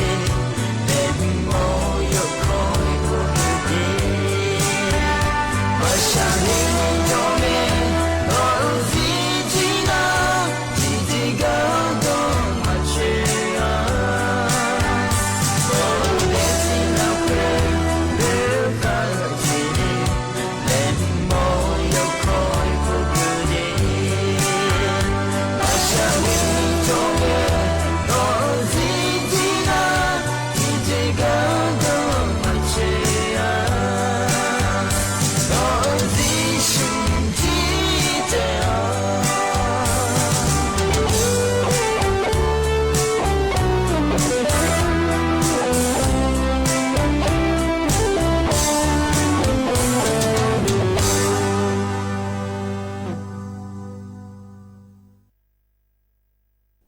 เธอนะขอในตาเจียมือแล้วชาต่อชาเดเย็นเดมิชาค่อยตาเดลุเงแล้วชาต่อชางาเย็นยาลออายุนาลุยนะเบลลุเดเย็นเดก็จนปาลาเนี่ยนะหาล่าเย็นยี่วันนะรู้ว่าดูธรรมะเดเย็นเดก็เฟซบุ๊กปนนะหามาหลอกมาข้อปนนะหามารอเลยเย็นยี่งานนี้อายุเชื่อมือเนี่ยที่เขารู้จะดำมาเย็นเนี่ยเราอยู่ช่วยอัดดำแบบยามเราเคยนะคนนี้เธออาเดือในหัวตีกับเมื่อกากอมาห้องเนี่ยเราเนี่ยโครงการคนละครึ่ง plus แล้วก็เธอเราเลยจะกะอากาศแต่นั้นเนี่ยบิสิบิกามาเดย์เนี่ยเดย์ที่มีเราเย็นนี้เหรอ เจลังเงอันเชติบาลาเชติเสียโคนี่พังอายาโกชีเราไม่นงหุ่นงานในนี่นาลีเชติละคุยจีเอาปาล้อแม่หัวปายุมถาเดนะขอนี่เราเลยนี่ฮกาที่เราขอจีเลงเงินเกินเนี่ยยุมยาไม่เดยเนี่ยเดข้อในมือจ่อเดนะขอในทางการยุมเบอร์ฟู้ดรอเย็นเดลิเวอรี่และขั้วเธอขอเนี่ยบีเยนยาละแม่ในเย็นนี้ออนไลน์หอบปาเนรอเย็นเนี่ยเธอไม่ไหนเย็นนี้เห็นแล้วเนี่ยปาไม่ดูหมอโลที่นายกไก่สังการยาเลยเหมือนน่ะเยอะมาเย็นยาเลยมาตอนยาเลยแล้วนะขอในทางการฟู้ดเดลิเวอรี่และขั้วปาเนี่ยขอเนี่ยเยอะเนี่ยไม่เดยเนี่ยเดไม่ไหนเหรอขอเนี่ยแต่ก็โครงการรัฐบาลเป็นในฉบับเธอเนี่ยจะการได้ไหนเลยข้อเนี่ยเราอย่างนี้เหรอก็พังเนี่ยก็เนี่ยสิเลยเธอก็อย่างนี้บางสถานการณ์แห่งเราและคู่เธอจะเดี๋ยวที่พบพระเจ้ากับแอกาปนในวันนี้เดย์เนี่ยเดย์เธอก็บาลาชีเราคุยหนาเบอร์ย่างงาเชื่อบาบิหลังมีในร้อยเนี่ยสมยาบาและพระเจ้ามีในที่พัทยางาเชื่อบางก็เนี่ยยุ่มยาไม่แน่อย่างนี้รอที่โปรแต่ขอนี้ยุ่มยารอมันก็น่าขอเนี่ยที่โปรเจ้ขอนี้ยุ่มยาเนี่ยที่พัทยางาเชื่อบายุ่มจีเนี่ยไม่เดย์เนี่ยบาลาชีนะเราอย่างเนี่ยนะเราเลยนี้อายอเสียยอมมันก็น่ามาเยี่ยมทานยาเดย์เนี่ยเดย์ที่ไม่ได้อยู่หายโหลเจรอที่พัทยางาเชื่อบาเฮยาเยอะในรอยายุ่มจียาเดย์เนี่ยเดย์จะดาวมาอยู่เลยนะคนนี้มายุ่มยาล้อเนี่ยอยู่อายุในคนนี้มาบีเยอะเนี่ยมาบีอยู่วิญญาล้ออินุนาแบบจะชนทำเนอล้ออับมาขอและพยาถอมินาล้อเนี่ยอายุมาดูในเยอะเลยง่ายเดย์แล้วเลยนี้ที่มีในเมืองเราคุยจ่อเดินหน้านวดที่ปัวเจ้าขอในเยอะเนี่ยล้อเดินต่อไปจ่อในเมืองอิสราเดินหน้าเราเลยนี้ที่ปัวแต่ขอในจุ่มยาไม่เดย์ที่พัทยางาเชื่อบาเธอเดย์เนี่ยเดย์มีในล้อบาลาสีเราคุยขอในเยอะงาเชื่อบาล้อต่อตัวที่พัทยางาเชื่อบาเธอจุ่มยาเนี่ยล้อเฮน่าเชลาสีบาลาชินิเซียที่โปแล้วพัชอบาเนียสียังเฮงยามก่อนเนี่ยที่พัทยางาเชื่อบาแล้วพายุมยังไม่เดย์เนี่ยเดย์และจะการอากาศด้านไหนได้เดย์เนี่ยเพราะในใจที่ก็ดูก็จะการอากาศตลอดเนี่ยเฮน่าเราเนี่ยอยู่ชัดเชื่อพอปานเนี่ยจะการอากาศเดย์เนี่ยเฮก็อินนอนในเราต่อไปพิบาอันนั้นจะสิชี้แย่เราเนี่ยอาเดือไทยมีข้อหน้าแต่ก็ระบุมีข้อปานเนี่ยจะแล้วออนไลน์อย่างงั้นจะเดย์เนี่ยเดย์ถึงมีเนี่ยเฮก็เฮยามเราค่อยหน้าเลยเนี่ยอาเดือไทยมีข้อเนี่ยเราตาหอบปะเราเลยเนี่ยชอบภาคเหนือและคู่งานเราเขาในอีสานหอบปะเดย์เนี่ยเดย์จะคาเลงานจะเดย์เนี่ยเดย์เฮก็อาเดือไทยมีข้อในอีสานหอบปะก็ดูนะคนนี้จะคาเลงปะนะเลยเนี่ยนี่องศาเนี่ยองศาก็เนี่ยแล้วพระเจ้าคาเลยังอ่ะจะเดย์เนี่ยเดย์เธอมีเนี่ยเราเลยนี่เดือไทยมีข้อในเราต่อปะก็ดูนะเนี่ยเดย์เธอเนี่ยอินุมเฮก็เฮยามละเพิ่นนะเราเนี่ยเธออย่าเจ๋งไงเราเช่องศาเนี่ยเช่โกองศาเกินนี่ละแล้วเดี๋ยวยังจะเดย์เนี่ยเดย์เฮาเดือไทยมีของละตาเฮาเนี่ยอีสานปะเราเนี่ยนาทีก็นะคนหูเยอะจะเยอะเลยนะจังเจเราเนี่ยเธอนี่เช่เนี่ยเช่บิวมกันนี่ละแล้วเราเยอะเลยนะจังเดย์แล้วทุกจากอากาศง่ายเนี่ยเรานาทีก็อย่างนี้สาวไปตัวนั้นนะหาลัวเดินนะขอเนี่ยเราจะเล่บอกขอนี้จังเดย์แล้วตัวจากอากาศง่ายเทอย่างเนี้ยหน้าไทยก็เชี่ยวปะก็ดูน้ามาดูเหวปะรออย่างเนี้ยห้องในกุฏิเมืองเราคุยนะตีองศาเนี่ยซุ้มองศาก็นี่ละแล้วอย่าจะคาเลง่ายเดย์แล้วตัวจากอากาศง่ายเทอย่างเนี้ยเราเธอมีเนี่ยเดย์อย่างเนี้ยเดย์เธอเนี่ยยมอยากกานะขอเนี่ยเดินหน้าตาไปตัวนั้นนะหาลัวโลแล้วนะขอเนี่ยเหวโลจะคาเลอายามเราคุยอยู่หามาดูล้ออยู่ลุ่มแล้วด้วยยาพายมีจุดเพ่งห่อแล้วอับบุหุมายุ่งพายแหลมฐานเนี่ยอยู่ด้านนู้นยุ่งยันเนี่ยก็ดูเดแล้วแหลมฐานรอเยี่ยเนี่ยอินนอขอเนี่ยรออุชาโจดูที่กานาเราจะไม่เนี่ยรอที่โคโคล้อนี่เดี่ยมถ่ายมีจุดเพ่งห่ออยู่กับเพ่งห่อโลแล้วเราอับบุลุละยานะคนนี้ยุดดูเลยเนี่ยและชิ้นเนี่ยเรากินยาแม่เดย์เยี่ยเนี่ยเดย์อยู่กับกาลานะคนเนี่ยยุ่งยาพายเดแล้วเยี่ยเนี่ยจะกาอากาดาเนี่ยเลเดย์เนี่ยเดย์เพราะในใจที่ก็ดูเนี่ยเธอเนี่ยเจริญเนี่ยเราเนี่ยเธอก็เนี่ยผู้ว่าราชการจังหวัดหัวมาเราเลยนี่พาดาแม่เนี่ยหัวไม่หูเนี่ยชมเราผู้ว่าราชการจังหวัดเขาก็จะพังงานเจียพังงานเจียเลยเดี๋ยวเลยดาแม่เนี่ยขอเนี่ยมินน้องหัวชีเนี่ยเธอก็เราเธอก็เว็บไซต์ราชกิจจานุเบกษาและคูกา จากาเอกาโดเลียเนรอเธอเนี่ยบีพาเดยเนเดเธอมีเนี่ยรอเนให้กาจะมาเมื่อละคนนะรอเลยนี้เธอกาเนี่ยอีนุ่มนะเดยเนเดผู้ว่าราชการจังหวัดเชียงใหม่เขาเป่าก็ดูนะขอนีเยนในรัฐพลนราดีศรและขั้วกะเราถึงได้จะหาเมืองผู้ว่าราชการจังหวัดเฮ้ยมาผู้เกิดถ่ายจะมาเมืองบิเกอพาเลงะเดยเนเดอีถึงการมีน้อยเนี่ยอาดัมเบดาเนี่ยเกิดได้ไม่เดผู้ว่าราชการจังหวัดเดยเนเดเฮือนะขอเนี่ยเธอเนี่ยผู้ว่าราชการจังหวัดเรามานี่นะเธออยู่ต่อกระทรวงมหาดไทยและขั้วเป่ายอมยาเนี่ยแบบบิพังอ่ะเดียเนี่ยเดือเชื่อกะเจนเนี่ยเทียเนี่ยขอเนี่ยเหรอเราหยองอุดนะเจ้ามาเมื่อเราคือจะรู้มีแน่เราเยเนี่ยถือก็เจ้ามาเมื่อเขาไปก็ดูเราผู้ว่าเหรอเกลิงอ่ะเดแล้วจะกะเอกะด้านไหนเนี่ยบิสิบิกาเลเดยเนี่ยเดน่าเหรอผู้ว่าราชการจังหวัดเชียงใหม่ไม่หูเกือกะนะขอนี้เลยเนี่ยนายทศพลเผื่ออุดมนักงานเทียเนี่ยเหรออายุก็ดูนะขอเนี่ยผู้ว่าราชการจังหวัดเชียงใหม่เขาไปเยี่ยในเลยเนี่ยเธอก็พูดตัวราชการกระทรวงแล้วขั้วเธอเกิดเรื่องอ่ะเดยเนี่ยเดเฮนะขอเนี่ยเธอเนี่ยเดือไทยมีของเราขั้วรออายุชูเผ่าการอจะกะเอกาดานเนี่ยบิสิบิกาเลเดยเนี่ยเดเฮนะต่อหลวงก็อินาเยนี่แหละถอนเจออายามเฮละขั้วรอจะกะดานเนี่ยบิสิบิกาเดยเนี่ยเยเนเฮกันนะอายามขจลาเฮเดเยเนเดอายชากาลบินะหาดากมาเดเยเนอันนี้จีกับพนบินะหาดาเฮกะหมนะขอนี่เธออภิญิผาลออภิอัสเนช่างถางาเดเยเนเดอายามขจลาลอยพอบินะหาดาเนี่ยอายามเจียนะขอเนี่ยขออิมาเดอุจิมุลาเดเยเนคันสอที่ขอลอยเฮกะหรอสวทเจหมายเนี่ยพระถอนจุลมาเดงานเนี่ยอายุเชมือเนเดว่าอิมาเดอุดุทอมามาที่ตอนนี้ต่อช่างละไม่เหรอชาวอย่าบีงามเช่นนี้หัว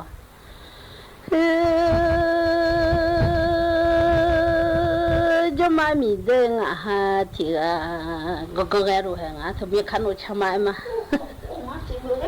แล้วก็เงี้ย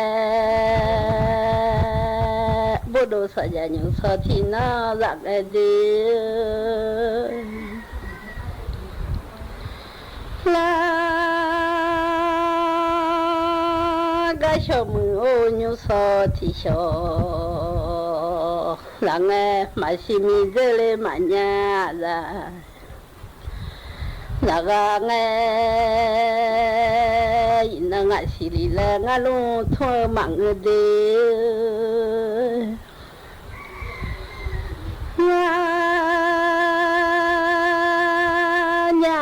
โอลิเลงดอขอมาเกอินาแต่งาลุงทั่วมันยาดีงาสิเจงาลุงทั่วมันยามยังหันยาโลนุแต่งาดอขอมันยาดี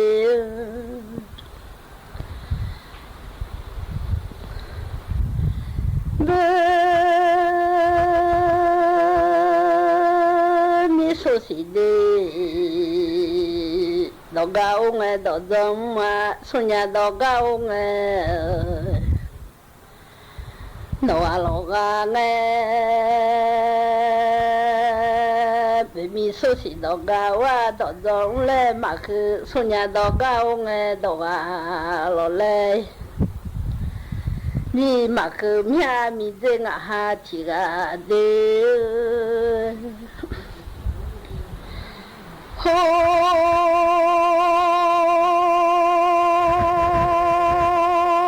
โลดามาเดสิงห์ดอกจามาลังลีอาหุบดามายังไงดอกชอมาวิลิลอยาหุบดามาสิสอดาหุบดามาญาสอจังไงดีนามาโยเนจิโยทุงเอดีดาบาโยสิโย那只有拖有说的嘛娘哎有都红哎的哦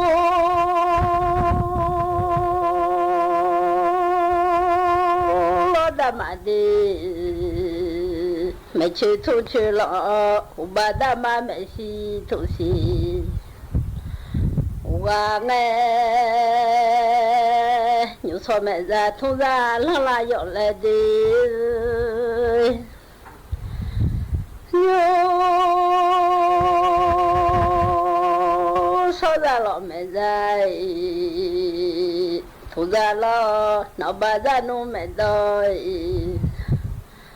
从头我来老娘个胡大马西老弄到个我咱到中俺哈的哦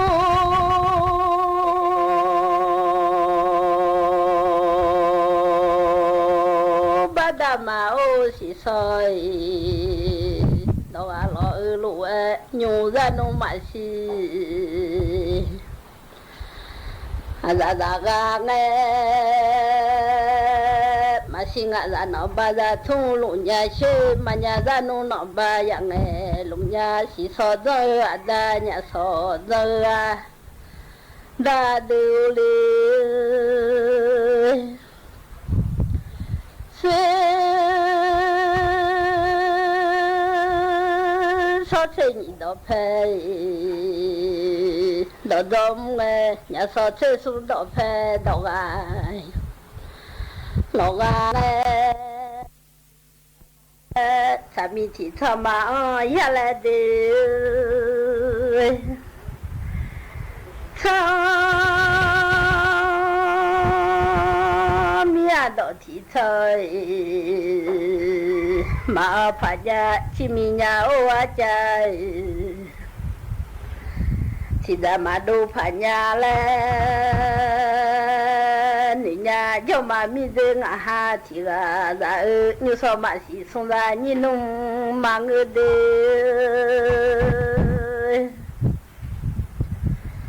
mà nhà lo nung ô xong ra ra mà người mà chỉ cho mà mi dưng mà nhà lo nung cho mà mi mò ra ga nghe cả mi lệ lũ thơ mà cho mò mi thơ mà ra từ ô đê sẽ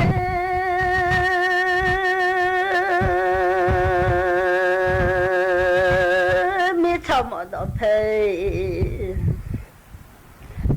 nó ra thùng à nhà mi thơ ca đó phê đó à lò gà nghe mà cha đó chỉ cho ra cho bạn là đi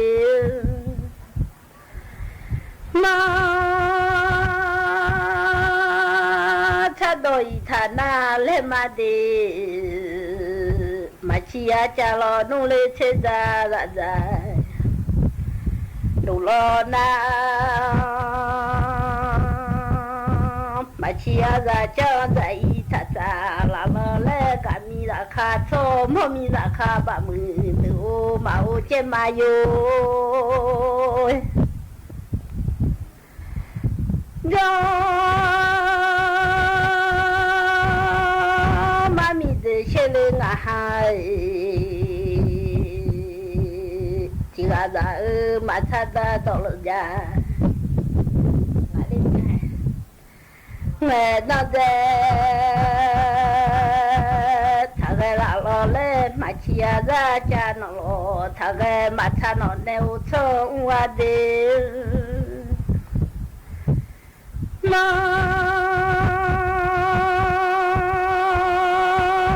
chia cha ô cha nghe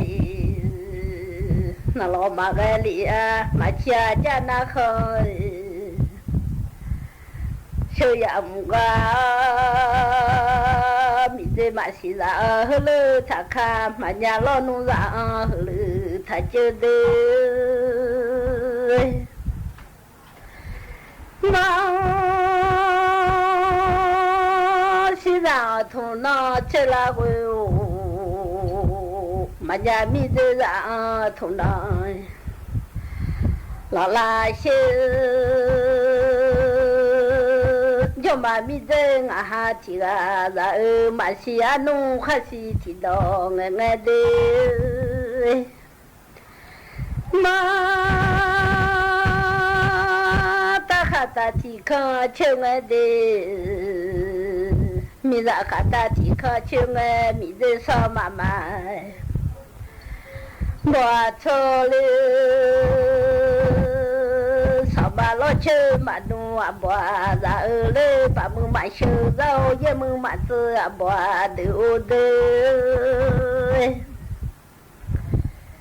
马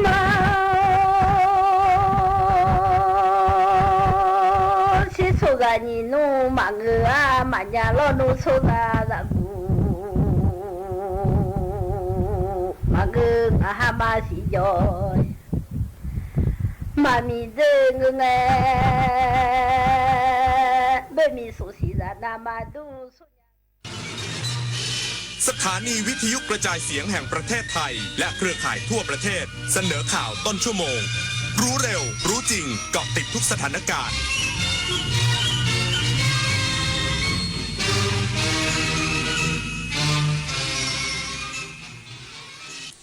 รับฟังข่าวต้นชั่วโมง 22 นาฬิกากับชลธรจันยาครับกรมอุตุนิยมวิทยาระบุช่วงนี้หลายพื้นที่ของประเทศยังคงมีฝนฟ้าคะนองและฝนตกหนักอีกสักครู่กลับมาติดตามรายละเอียดครับจะวัยไหนรุ่นไหนก็ใช้สื่อออนไลน์ให้ปลอดภัยได้อ๋อแค่เลือกใช้ข้อมูลที่เป็นประโยชน์ไม่สร้างความตื่นตระหนกข่าวปลอมหรือเรื่องที่ทำให้เครียดค่ะผมไม่แสดงความคิดเห็นที่หมิ่นประมาทครับแล้วก็ไม่เช็คอินหรือแชร์โลเคชันโดยไม่จำเป็นครับก็ไม่เชื่อคนแปลกหน้าออนไลน์แล้วก็ไม่เปิดเผยข้อมูลส่วนตัวมากเกินไปค่ะออนไลน์อย่างปลอดภัยสร้างสรรค์และรู้เท่าทันสื่อเมื่อเราก้าวทันเราต้องรักษาพัฒนาและส่งเสริมผลประโยชน์เพื่อความก้าวหน้าสู่ยุทธศาสตร์ที่สำคัญเราพร้อมผลักดันกิจกรรมเชิงรุกที่สร้างสรรค์ในทุกมิติรวมทั้งสร้างสรรค์ความเข้มแข็งในภูมิภาคที่มีอาเซียนเป็นศูนย์กลางเราสนับสนุนการส่งเสริมและเชื่อมโยงในเวทีเจรจาการค้าการลงทุนเรารักษาสันติภาพเสถียรภาพความมั่นคงและความมั่งคั่งประชาคมอาเซียนประชาชนเป็นศูนย์กลางเราไม่ทิ้งใครไว้ข้างหลัง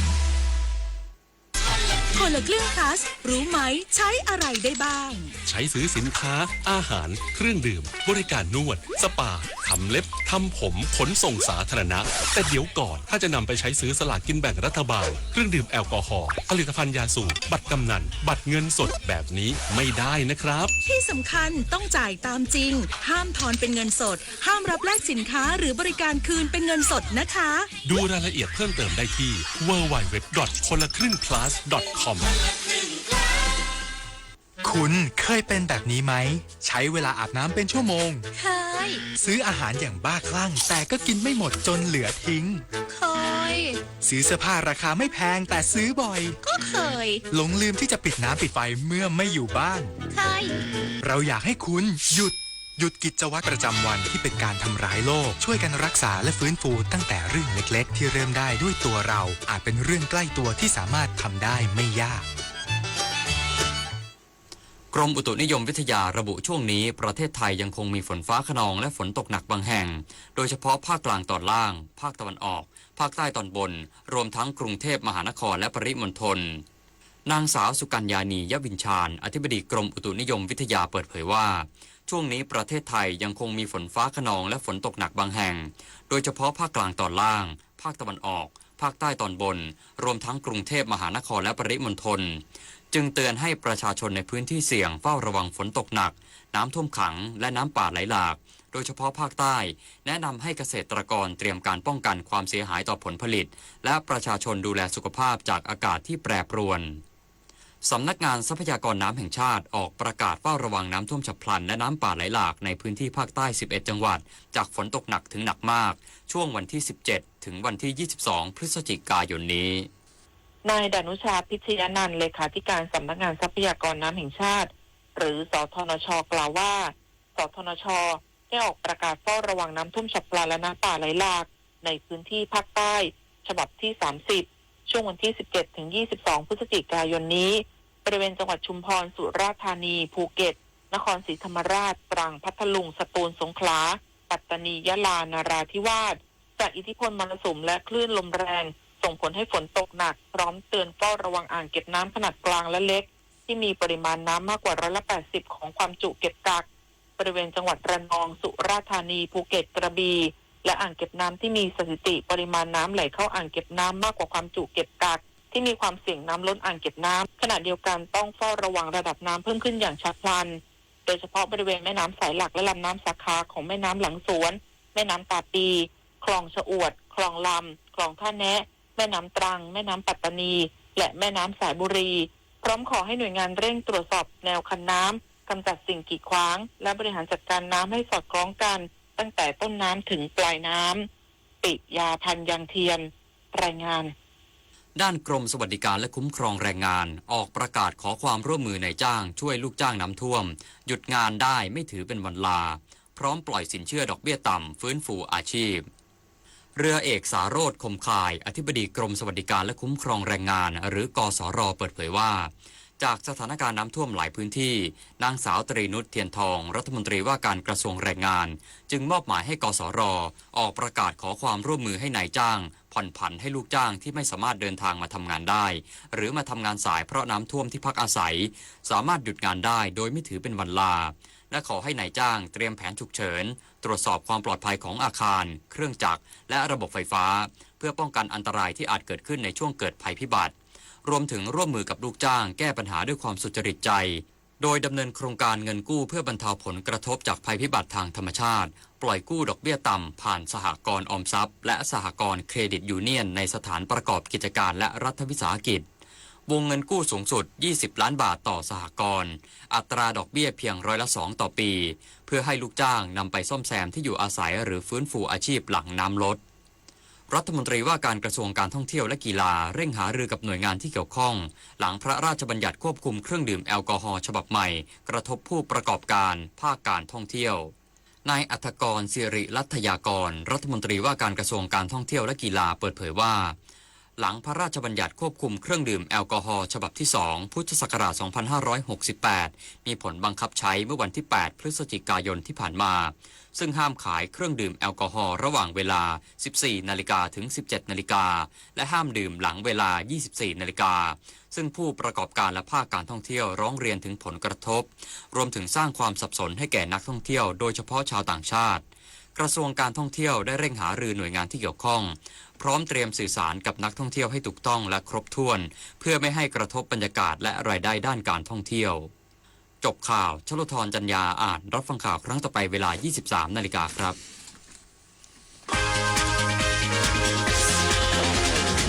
ติดตามข่าวที่นำเสนอไปแล้วได้ที่ www.thainews.prd.go.th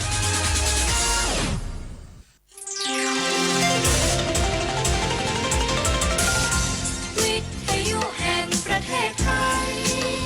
ให้ความรู้กู้ความสุข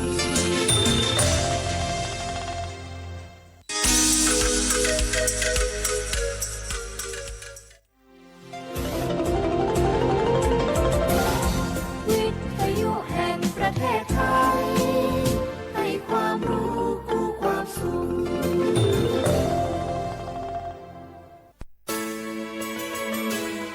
สถานีวิทยุกระจายเสียงแห่งประเทศไทยจังหวัดเชียงใหม่ AM 1476 กิโลเฮิรตซ์สถานีวิทยุภาคภาษาชาติพันธุ์แห่งเดียวในประเทศไทยที่มีความทันสมัยเชื่อถือได้สร้างอัตลักษณ์กลุ่มชาติพันธุ์สู่สากล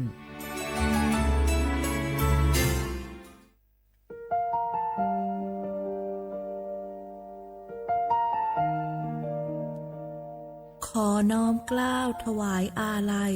สมเด็จพระพันปีหลวงพระแม่แห่งแผ่นดินผู้ทรงเมตตาเหนือเกล้าขอพระองค์เสด็จสู่สวรรคาลัยข้าพระพุทธเจ้าข้าราชการและเจ้าหน้าที่สถานีวิทยุกระจายเสียงแห่งประเทศไทยจังหวัดเชียงใหม่กรมประชาสัมพันธ์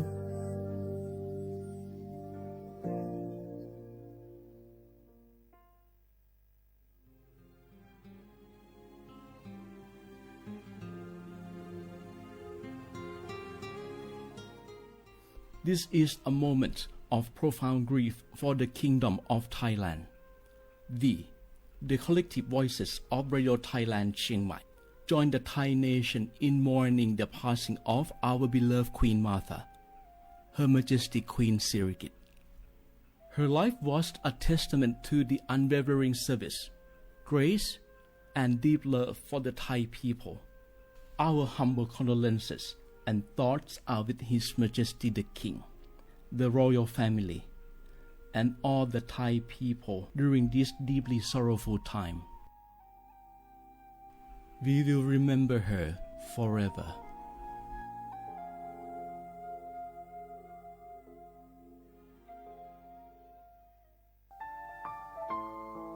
เฮาข้าพี่น้องเจ้าคือไตมีตั้งหม่องเจออันเจ้านางหอคำสมเด็จพระนางเจ้าสิริกิติ์พระบรมราชินีนาถพระบรมราชชนนีพันปีหลวงเลยเข้าสวนหมักฮักคำนนเพกว่าย้อนสู้เก่าตึงปันเฮาวิเย็นขวัญเงาเจ้าเฮาขาหอดถึงตีสุคติกัดเย็นเสกำเฮาขาพี่น้องก้นคือไต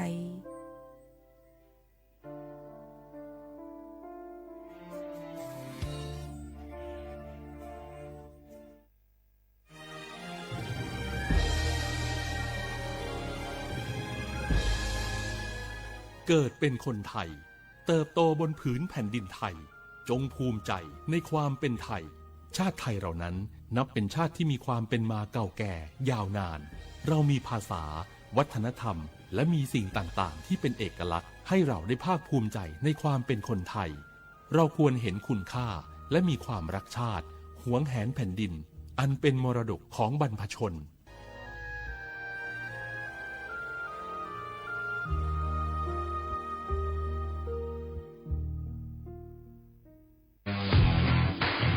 รัฐบาลไทยประกาศสงครามสแกมเมอร์รัฐบาลจึงได้ประกาศสงครามกับสแกมเมอร์ในฐานะที่สแกมเมอร์เป็นวาระแห่งชาติและในวันนี้ผมก็ได้ใช้โอกาสนี้มารายงานความคืบหน้าและเน้นย้ำถึงสิ่งที่เราต้องร่วมกันทำต่อไปรัฐบาลได้จัดตั้งคณะกรรมการอำนวยการป้องกันและปราบปรามอาชญากรรมทางเทคโนโลยีขึ้นมาโดยมีผมเป็นประธานด้วยตนเองเพื่อให้ทุกหน่วยงานทำงานไปในทิศทางเดียวกันเราได้มีการลงนามบันทึกความเข้าใจระหว่าง 15 หน่วยงานหลักทั้งภาครัฐและภาคเอกชนตลอดจนสถาบันการเงินเพื่ออุดช่องโหว่ทางการเงินและตัดเส้นทางเงินของกระบวนการอาชญากรรมเหล่านี้ให้สิ้นซากรวมพลังคนไทยต้านภัยสแปมเมอร์นายอนุทินชาญวีรกูลนายกรัฐมนตรี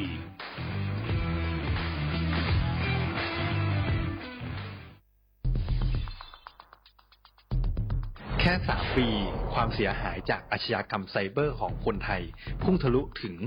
94,000 ล้านบาทหรือเฉลี่ยปีละ 30,000 ล้านบาททุก1 ชั่วโมงเราเสียเงินกว่า 3.4 ล้านบาทให้กับมิจฉาชีพออนไลน์โจรไม่เห็นใจคนอาชีพไหนอายุเท่าไหร่สถานะทางการเงินแบบใดหมอพ่อค้านักธุรกิจนักเรียนแม่บ้านข้าราชการเกษียณทุกคนตกเป็นเหยื่อได้เสมอและวันหนึ่งอาจเป็นคุณหรือคนที่คุณรักเพราะจุดอ่อนร่วมของเหยื่อคือความเร่งรีบขาดสติหรือแม้แต่บางครั้งก็เกิดความโลภจนเกินไปอย่าปล่อยให้การกดคลิกเดียวลิงก์เดียวทำให้โจรยิ้มกว้างวันนี้ถึงเวลาแล้วที่คนไทยทุกคนจะต้องร่วมมือกันสร้างภูมิคุ้มกันอาชญากรรมไซเบอร์ช่วยกันหยุดก่อนที่ภัยไซเบอร์จะทำให้คนที่คุณรักและตัวคุณเองกลายเป็นเหยื่อ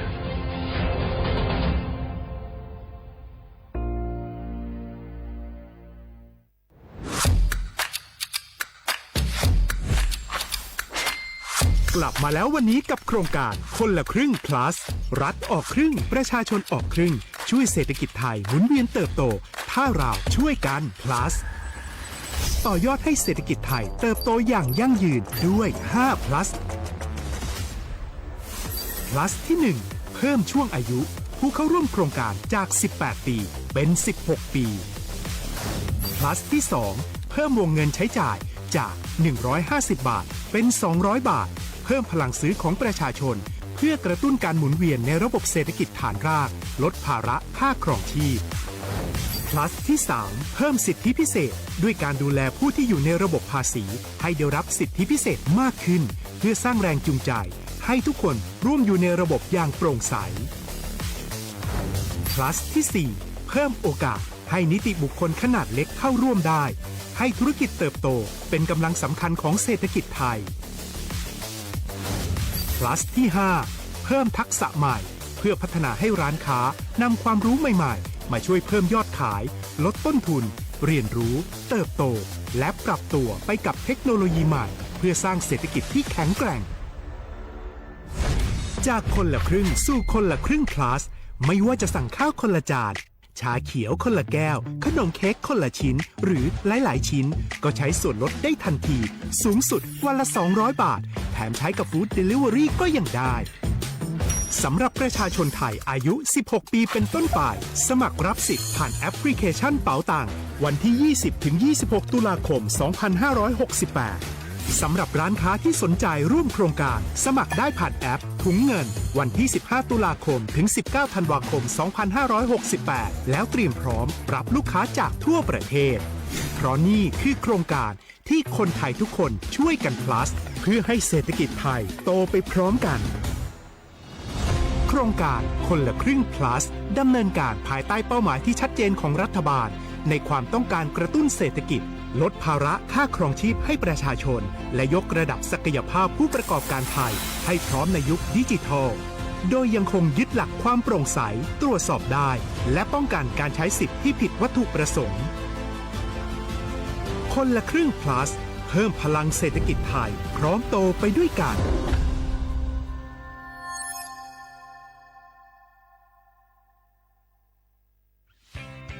เส้นทางสายหมอกที่สวยที่สุดในเมืองแพร่กำลังรอทุกคนไปวิ่งด้วยกันครับทุกก้าวของคุณคือพลังของลมหายใจชวนเพื่อนชวนครอบครัวมาวิ่งฝ่าสายหมอกเพื่อโรงพยาบาลแพร่ในวันอาทิตย์ที่ 7 ธันวาคม 2568 บริเวณลานกิจกรรมหลังวัดพระธาตุช่อแฮมาร่วมกันส่งต่อพลังแห่งความดีเพราะทุกก้าวของคุณช่วยต่อชีวิตให้กับผู้ป่วยในโรงพยาบาลแพร่สมัครได้เลยวันนี้แล้วไปวิ่งด้วยกันในวันอาทิตย์ที่ 7 ธันวาคม 2568พบกันบริเวณลานกิจกรรมหลังวัดพระธาตุช่อแฮนะครับ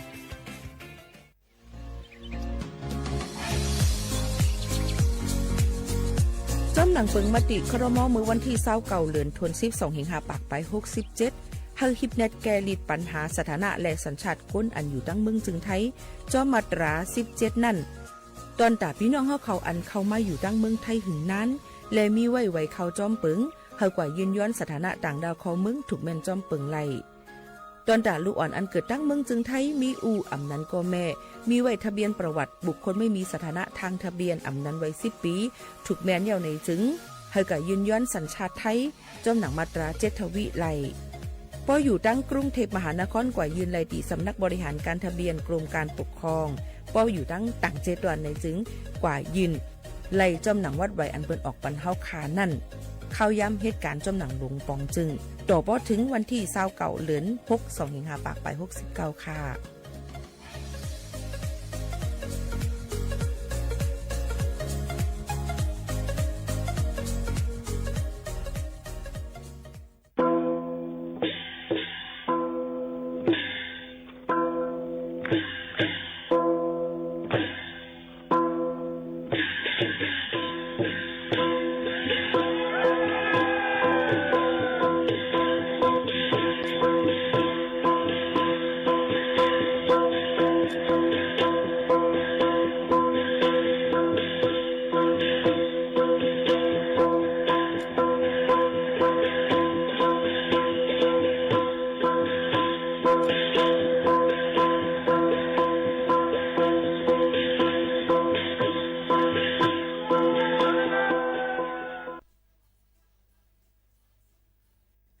พี่น้องเขาสนใจใครปืนเผาผ่านตั้งห้องเปิดเซ็งสวทเก้งใหม่ปั่นตั้งหู้ห่มปาดังมีดังซื้อถ่อมแจ้งแล้งหลีกว่าไก่ในปืนตีเจดอนเก้งใหม่กับสืบมาเลยดี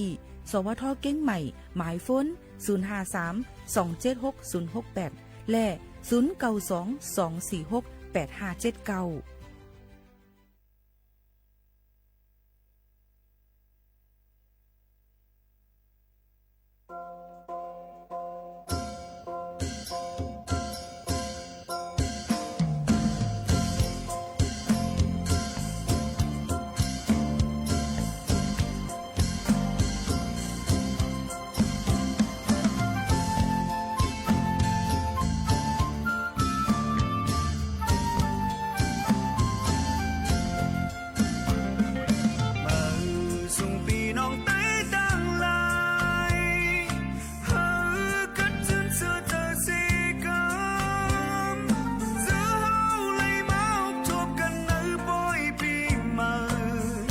กันมาแล้วเฮาซื่อเธออย่าไปเบ็ดลืมพิงทุงเฮาเมื่อวันอ่อนลุงหันลุงเมไตดังลายสานมือหักแบ่งกันสิเลเจอเฮาเลยผิดบนมานั้นยามมือเร็วปีมาวันเฮาเจอขึ้นมือนาอ่อนกันมุนเมเฮาโปขึ้นลีเล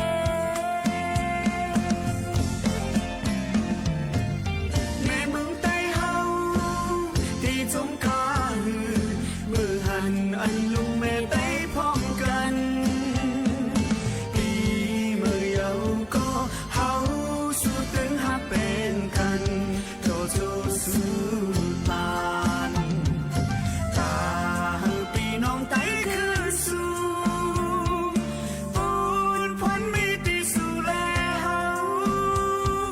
หอมมือกันปกดังเฮาอันมันได้ขึ้นแย่ปีมือในตั้งเฮามือหน้ากว่าอย่าไปลงลืมเมื่อวันปีมาเฮา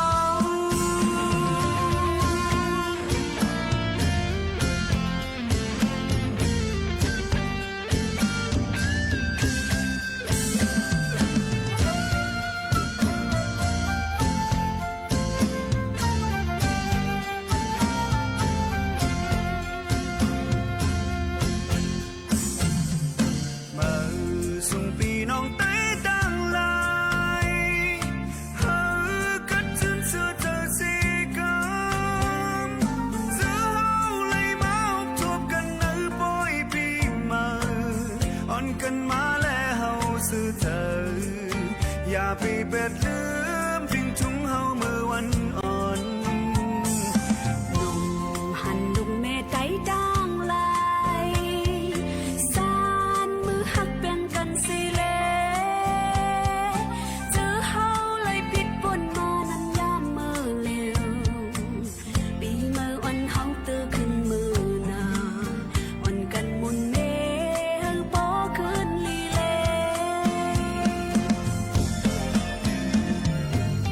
แม่เมืองไทยเฮาที่จงกามือหันอันลุงแม่ไทยพร้อมกันปีมือเยาก็เฮาสู้เป็นหักเป็นกันต่อสู้ตามตาปีน้องไตคือสู้ปูนพวนมีที่สู้แลเฮาหอมมือกันปกดังเฮาอันเมืองใต้ขึ้นใหญ่ปีมาในตั้งเฮามือหน้ากว่าอย่าไปลงลื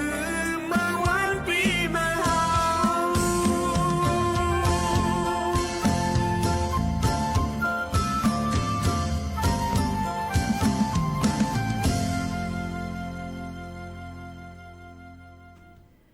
เหมือสูงค่ะเหมือสูงพี่น้องพุงยินถ่อมเฮาค่ะดั้งเสียงกูกอกูก้นค่ะชบกันดินเนอร์ตอนการห้องปล่อยเสียงสวทเก้งใหม่ AM 147ฮอกกี้แล้วเฮิร์สปืนปล่อยเสียงกูวันพอถึงมาข่าวยาม 10 โมงถึง 11 โมงกลางเนยกลางค่ำอยู่จอมขาวหมูขาวน้นค่ะเมื่อในถึงมาในวันพัดที่13เลินทวน11 2เหงปลาย25ปีใต้2เหง1ปากปลาย19ปีก็จ่า1เหง3ปากปลาย87คู่ถึงมาเลิน12หล่วง8คำในวันเมื่อในอยู่จอมขาวโมขาวนุ่นสุภาวันเชื้อสารวินอยู่จอมกันกูวันค่ะข้าวยาม 10 โมงถึง 11 โมงกลางเนอกลางคำจอมหนังตั้งเมืองจึงไทยปืนปล่อยเสียงดังเรดิโอออมล้ม AM 147ฮอกกี้ละเฮิร์สค่ะปืนปล่อยเสียงผ่านดังแฟนเพจ Facebook สวทเก้งใหม่ AM 147ฮอกกี้ละเฮิร์สไลน์ตั้งไลฟ์เฮาค่ะไลน์ตีไลน์ตั้งพี่น้องเขาหันปองว่าเหตุการณ์อยู่ที่ห้องปล่อยเสียงเรดิโอไทยแลนด์เก้งใหม่ AM 147ฮอกกี้ละเฮิร์สในค่ะขอพบจอมกันในวันเมื่อในสิยามพองตะเหลียวเข้ามาในข่าวกัดเหี่ยวในวันที่13ในหลายๆองค์ตีเจออยู่ตามตาพวยสันร้อยนั่นเตกัดนำตื้อมาหรือเสเก่า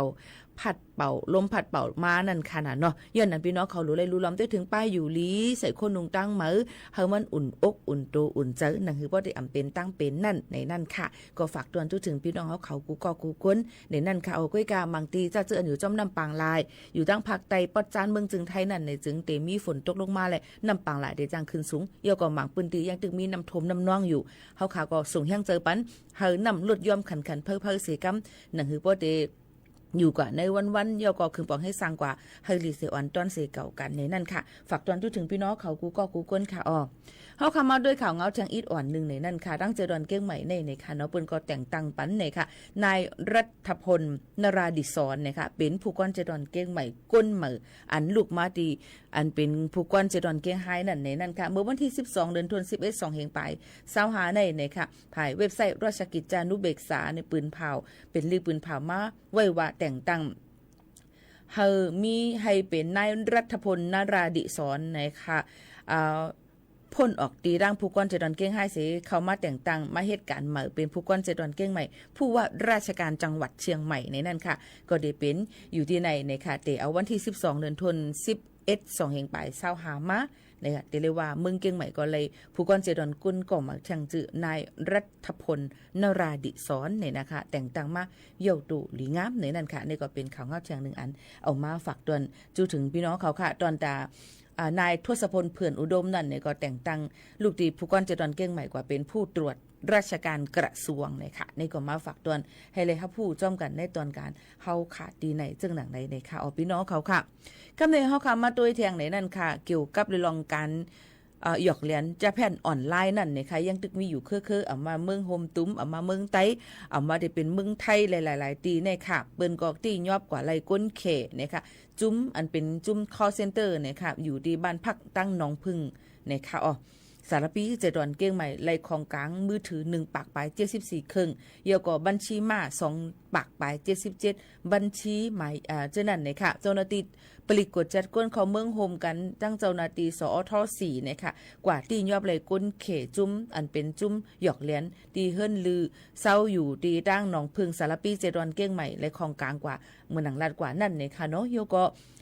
ย้อนเปิดว่าเขาก็หยอกเหรียญก้นไทยเนี่ยค่ะเฮามีลองดูซุ่มแล้วโอนเงินปันเขาเดี๋ยวก็มีก้นอันเหตุการณ์ใหญ่ๆอยู่ภายหลังเขานั่นเนี่ยค่ะก็หังเฮียนตอนแต่ได้สืบสวนต้องถาม7ซับเซกว่าแทงกำ1จึงหนังไหนค่ะออกบ่แม่พี่น้องเขาค่ะย้อนนั้นเลยลองตั้งซื่อในเป็นตัวมาหึงเหี่ยวเนี่ยค่ะอันเป็นจุ้มตังจึงมึงมาอยู่ดังเมืองจึงไทยเนี่ยค่ะเดี๋ยวก็ตรวจกดจัดด้วยในนั่นค่ะเนาะมีลองต้งหนึ่งเกี่ยวกับไปลองหมายยิงเงิน ATM ในนั่นค่ะATM มีแทงหมอกจำปักไว้นั่นค่ะเนาะ70ถึง80ไว้เจ้าไหนนี่ค่ะอีก็เงินเขาเงินออกอยู่ตาเสฟงก็มีน้ำในก็เป็นจุ่มอันหยอกเลียนเนื้อออนไลน์เจ้าหนังไหนค่ะมาเฮ็ดอยู่ที่ตั้งเมืองเก่งใหม่ในนะคะยังมีแทงตั้งนำตั้งหลายค่ะอ๋อหลัวเลยฟังกันไว้จ้อมนะคะลองตั้งเจ้าหนังไหนย้อนนั่นแหละย้อนเปิ่มมีก้นหยอกเลียนกินการย้อนเกิมมีก้นอันเฮ็ดพิษเจ้าไหนเสียแหละเปิ้นจ่องไกห้ามว่าหมายยังจะเจออันเป็นปรับ CI ว่าป้อมใจพาสปอร์ตอันเต้มันว่า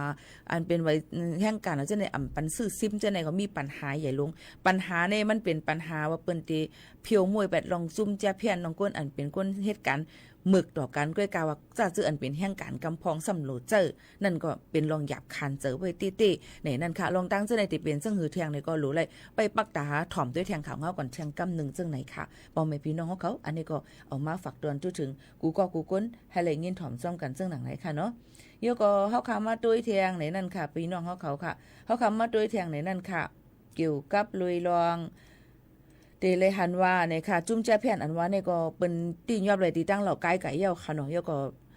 มึงขี่เขาในเป็นเฮ็ดตีค่ะนะเป็นคาแหมเป็ดตั้งคือหมุ่งหอเฮิรนจังนั้นค่ะอย่างนั้นค่ะก็ไม่ก็คือสื่อชื่อเจงในนั้นค่ะอันนี้ตีได้ฮู้จักจื้อกันอยู่อันเป็นหัวหน้าหลงจุ้มแจ้เพี้ยนหลอกเหรียญเปิ้นเนื้อออนไลน์ในค่ะเป็นผู้ก่อตั้งวันใหม่ชื่อกุกูค่ะเนาะเมียววติเมืองย่างผึกโหเปาลงกุมณียาไทย International Holding Group จังได๋ค่ะอันเนี้ยเจ้าหน้าที่ไทยเขาตียอบขังคอกไว้นะคะถึงมาวันที่12เดือน11 2เฮงปลาย25ในค่ะเนาะเจ้าหน้าที่ภายเมืองไทยก็มอบอับปันตูชื่อเจงในนะคะในเจ้าหน้าที่เมืองเขเขาที่คงเฮิมหมินสุวรรณภูมิในนั่นค่ะเอาส่งมือปั่นตั้งเมืองเขในนั่นค่ะพี่น้องเขาค่ะ ดองดังเจ้าในก็ว่าเสียปืนตีนยอบเลยกุ้มขังไว้อยู่ดังเมืองจึงไทยยันเห็นนะคะก็กะกับกุ้มขังก็ยังตึกเฮ็ดลองพิษปักเปิงแทงอยู่ในนั่นค่ะสื่อจื้อเจียงในอาศัก43 ปีค่ะเป็นผู้กำจึกกันจะเพี้ยนผุยปังต่อล่องเหนือออนไลน์2 ปาก 39 ตีในกุนเขียวเจียงจานวันออกกุนเอเชียค่ะเงินอันปั่นอยู่ในนาการมีนำถึงล้านห้อม2 เฮง7 ปาก 75 ล้านหยวนเงินเขค่ะมันใจเป็นผู้ก่อตั้งโครงสร้างคาสิโนปังต่อรองค่ะเมืองกัมพูเดียเป็นผู้ก่อตั้งเว้งใหม่เฉยโกโกที่เว้งเมียวติเมืองย่างเพิกอันจื้อหงลือหลังมีโครงการ KTV คาสิโนจุ่มจะเพี้ยนหลอกเลียนเนื้อออนไลน์ว่าปังต่อรองตีสักเงินเป็นลำเป็นขาวไม่ลองกันกล้าขายก้นอัธมาเจอกินแห้งหลายจิมเจอในค่ะยก็เสือจื้อเจียงแต่ก็มันก็ยามลาดว่ามันเป็นสายลับปันลงปองจึงเมืองเขมีปอกหนึ่งเขาลับจึงเมืองมีลองโหไหลแลลงปองจึงเมืองเขเขาเตียะเนี่ยว่ามันมีตั้งพิษเนี่ยออกหมายตียอบมันประสงค์เมื่อขึ้นเมืองเขเตียะต่ำตายอ่ำห้างค่ะก็ในย้อนเธอส่งเมืองกัมพูเดียเนี่ยค่ะเอาก็ว่ามั่นใจในเลยมีไว้หมายผังเมืองกัมพูเดียผู้ต่างนาทนายมั่นใจก็อ่อนทุกย้อนปันให้ส่งขึ้นเมืองกัมพูเดียก้อยกะลุมเต็บตัดตราเมืองจึงไทยเต็บตัดป่งกว้ำเฮาส่งเมืองเขภายใน90 วันว่าจึงหนังไหนค่ะพี่น้องเขาอันนี้ก็เตเลยว่าเป็นรองอันเจียงลงแทงอันหนึ่งในนั่นค่ะเนาะตีเป็นตียอบกว่าเนี่ยค่ะอาศัก43 ปีในปองว่าเลยก่อตั้งเหตุการณ์เจ้าในเลยดีในปองว่าเขามีนำกัดตั้งเขียนด้วยกันนำกัดตั้งเขียนเขานั้นซ้ำเป็นรองหยอกเล่นกินจิกตอกจอกเหนือก้นปานก้นเมืองที่ก็อ่ำฉุกลีเลยเป็นในนั่นค่ะอันนี้ก็เอามาฝากตวนทุกถึงพี่น้องเขาให้เลยยินถ่อมจำกันจังหนังในค่ะพี่น้องเขาค่ะมาด้วยแทงไหนค่ะหาเจ้าเคอไตในเมืองเจคางติโฮมกันจัดเฮ็ดป้อยปีเหมือไตไหนค่ะปังป้อยปีเหมือไตในเจเมืองคางอันเลยกึดย่างมาหลายปีนั่นในปี2025นั่นในก็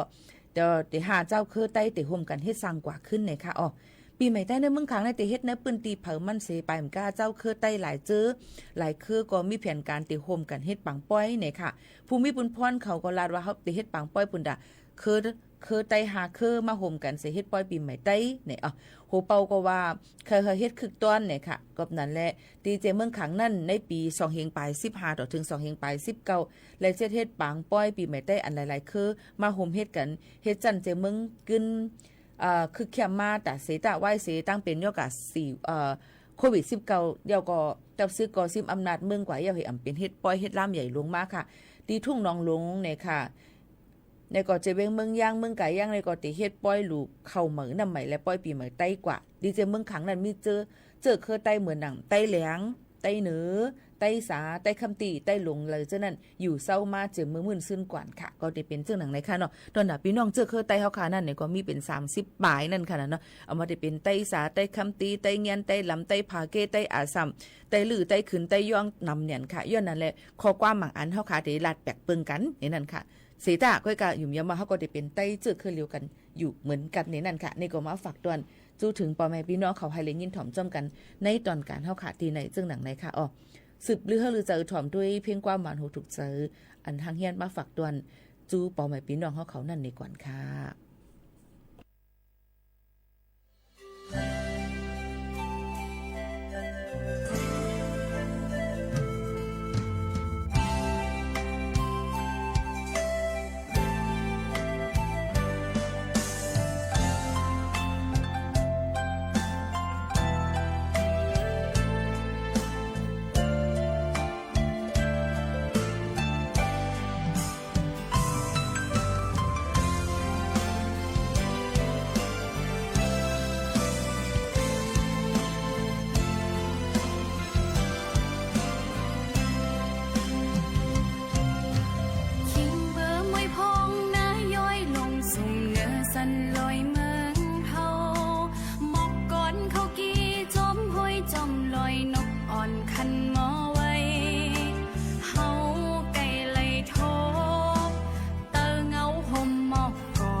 ค่ะยานซ้ำข้าวน้องอ่อนลื่นท้องไว้ค่ะมาฝากตวนจุถึงพี่น้องเขาเลยยินถ่อมซ้อมกันในตอนการเฮาค่ะที่ในฮับถ่อมหลายๆตีหลายตั้งเลยยินถ่อมเย่าให้มีดังซื้อยก็ถ่อมเย่าให้เลยมีปืนหูตั้งหันกว่าและเปียงมุนซ้อมกันกว่าในตอนการเฮาค่ะที่ใน1จุ่มม่วงนั่นซึ่งหนังไหนค่ะพี่น้องเขาค่ะ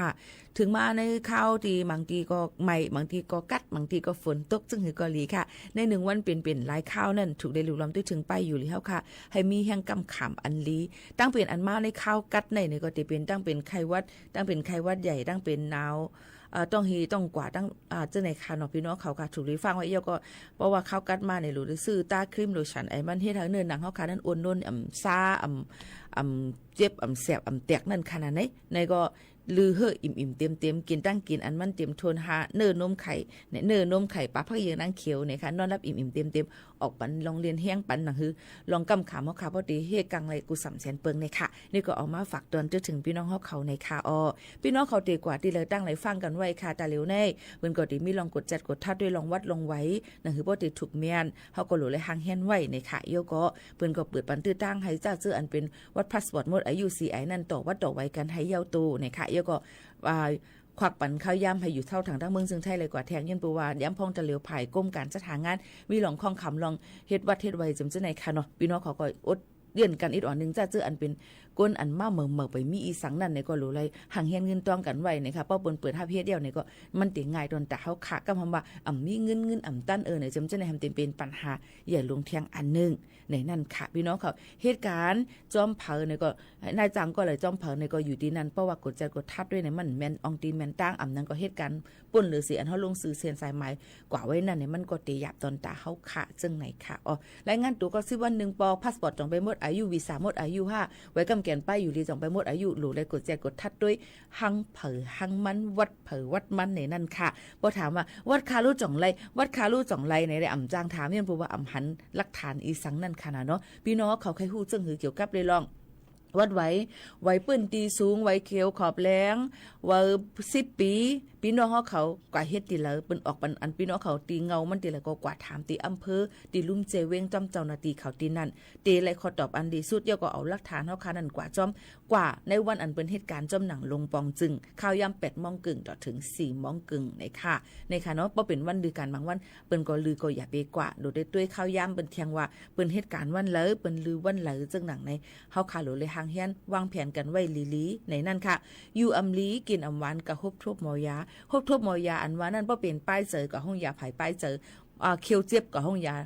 กับหาหมอยาอันเป็นไผคิวค่ะเนาะกว่าห้องยากับยอดยาอ่ำใจไผมันก็ยอดยาอ่ำหายเหมือนกันลองวัดลองไว้ก็เหมือนกันถามมาเลยอ่ำจือตีหรือจือตั้งมานั่นก็อ่ำจังตอบปันไหลเหมือนกันในนั่นค่ะย้อนนั้นเฮาค่ะถูกลีได้ฮู้ว่า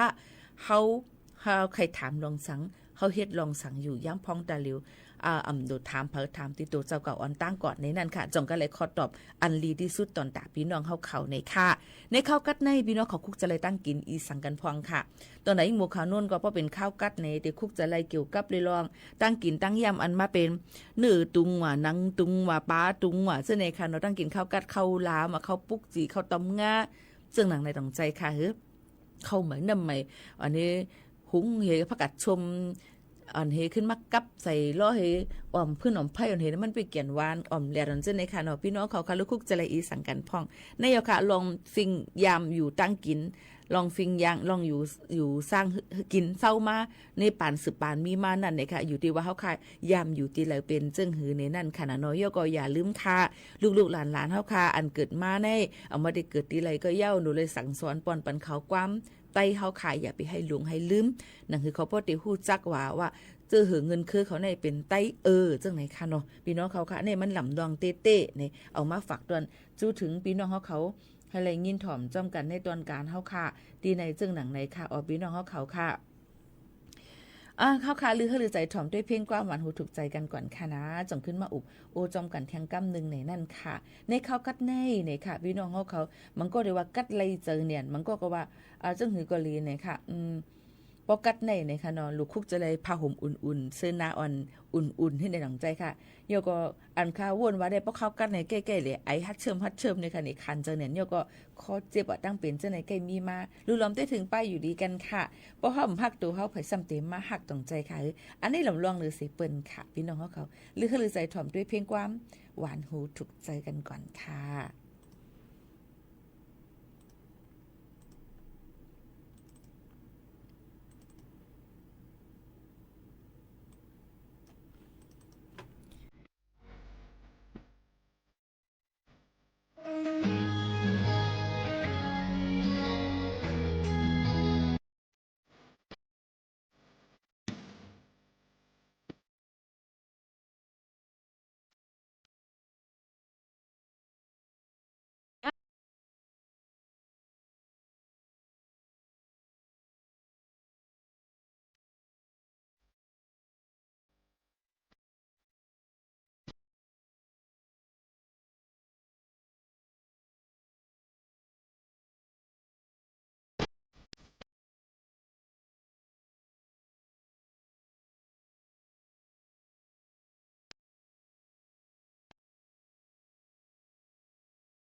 ปอมาถ่อมเด้งเอาไล่ฟิงฟ้าสีตั้งเมืองไต้เฮาขายยำพองจะเหลียวแลลองอันเปิ้นล้ำขาดไว้นั่นไหนนั่นค่ะหลายๆตีก็เต็มว่ามีฝนเนี่ยค่ะนะติเฮ็ดเฮากัดมานำเตอหรือเสเก่าเที่ยงหลายๆโดยกี่กำเหลียวพี่น้องเขาก็รู้เลยรู้ล้อมด้วยถึงป้ายอยู่ดีค่ะเอามาได้เป็นต้นตีลาเซลเก้งตุงล้างคือน้ำจางหมูเจตะคิเล็กเนี่ยค่ะมีฝนเนี่ยค่ะนะก็กะอันกัด เฮียงหรือเสเปิ้นอินก็จะเป็นตีหมูเจต้นตีเจิมเจิงหนังไหนค่ะหรือนั่นก็เขามาเขากัดเย้าผ้าห่มโคนอนเอามาตักมาซักเสเซอโคอุ่นก็เอามาซักเฮ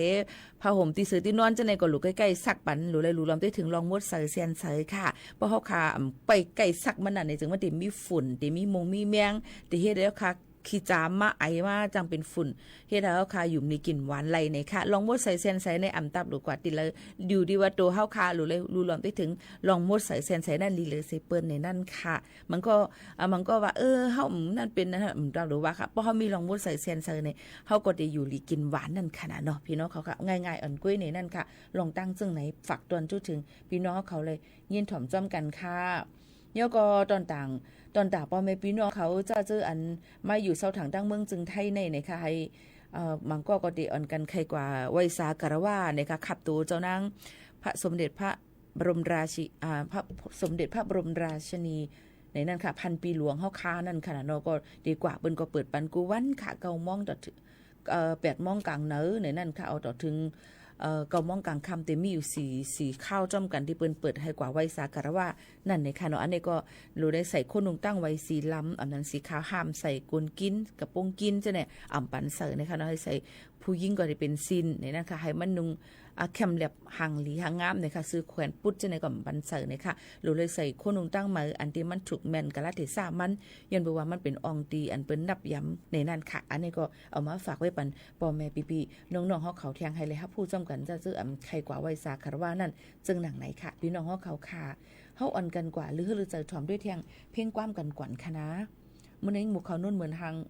ไข่ไอฮัดเชิมไว้ค่ะในที่ฮิลีค่ะในที่เฮ็ดฮิลีฮู้ได้เฮ็ดซึ่งหือคุณนังไข่ตันๆมาลอยๆค่ะนะ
เขาค่ะเลยยินชมกว่าเพ่งกว่ามันหูถูกเจอในค่ะเสียหลายสาวใต้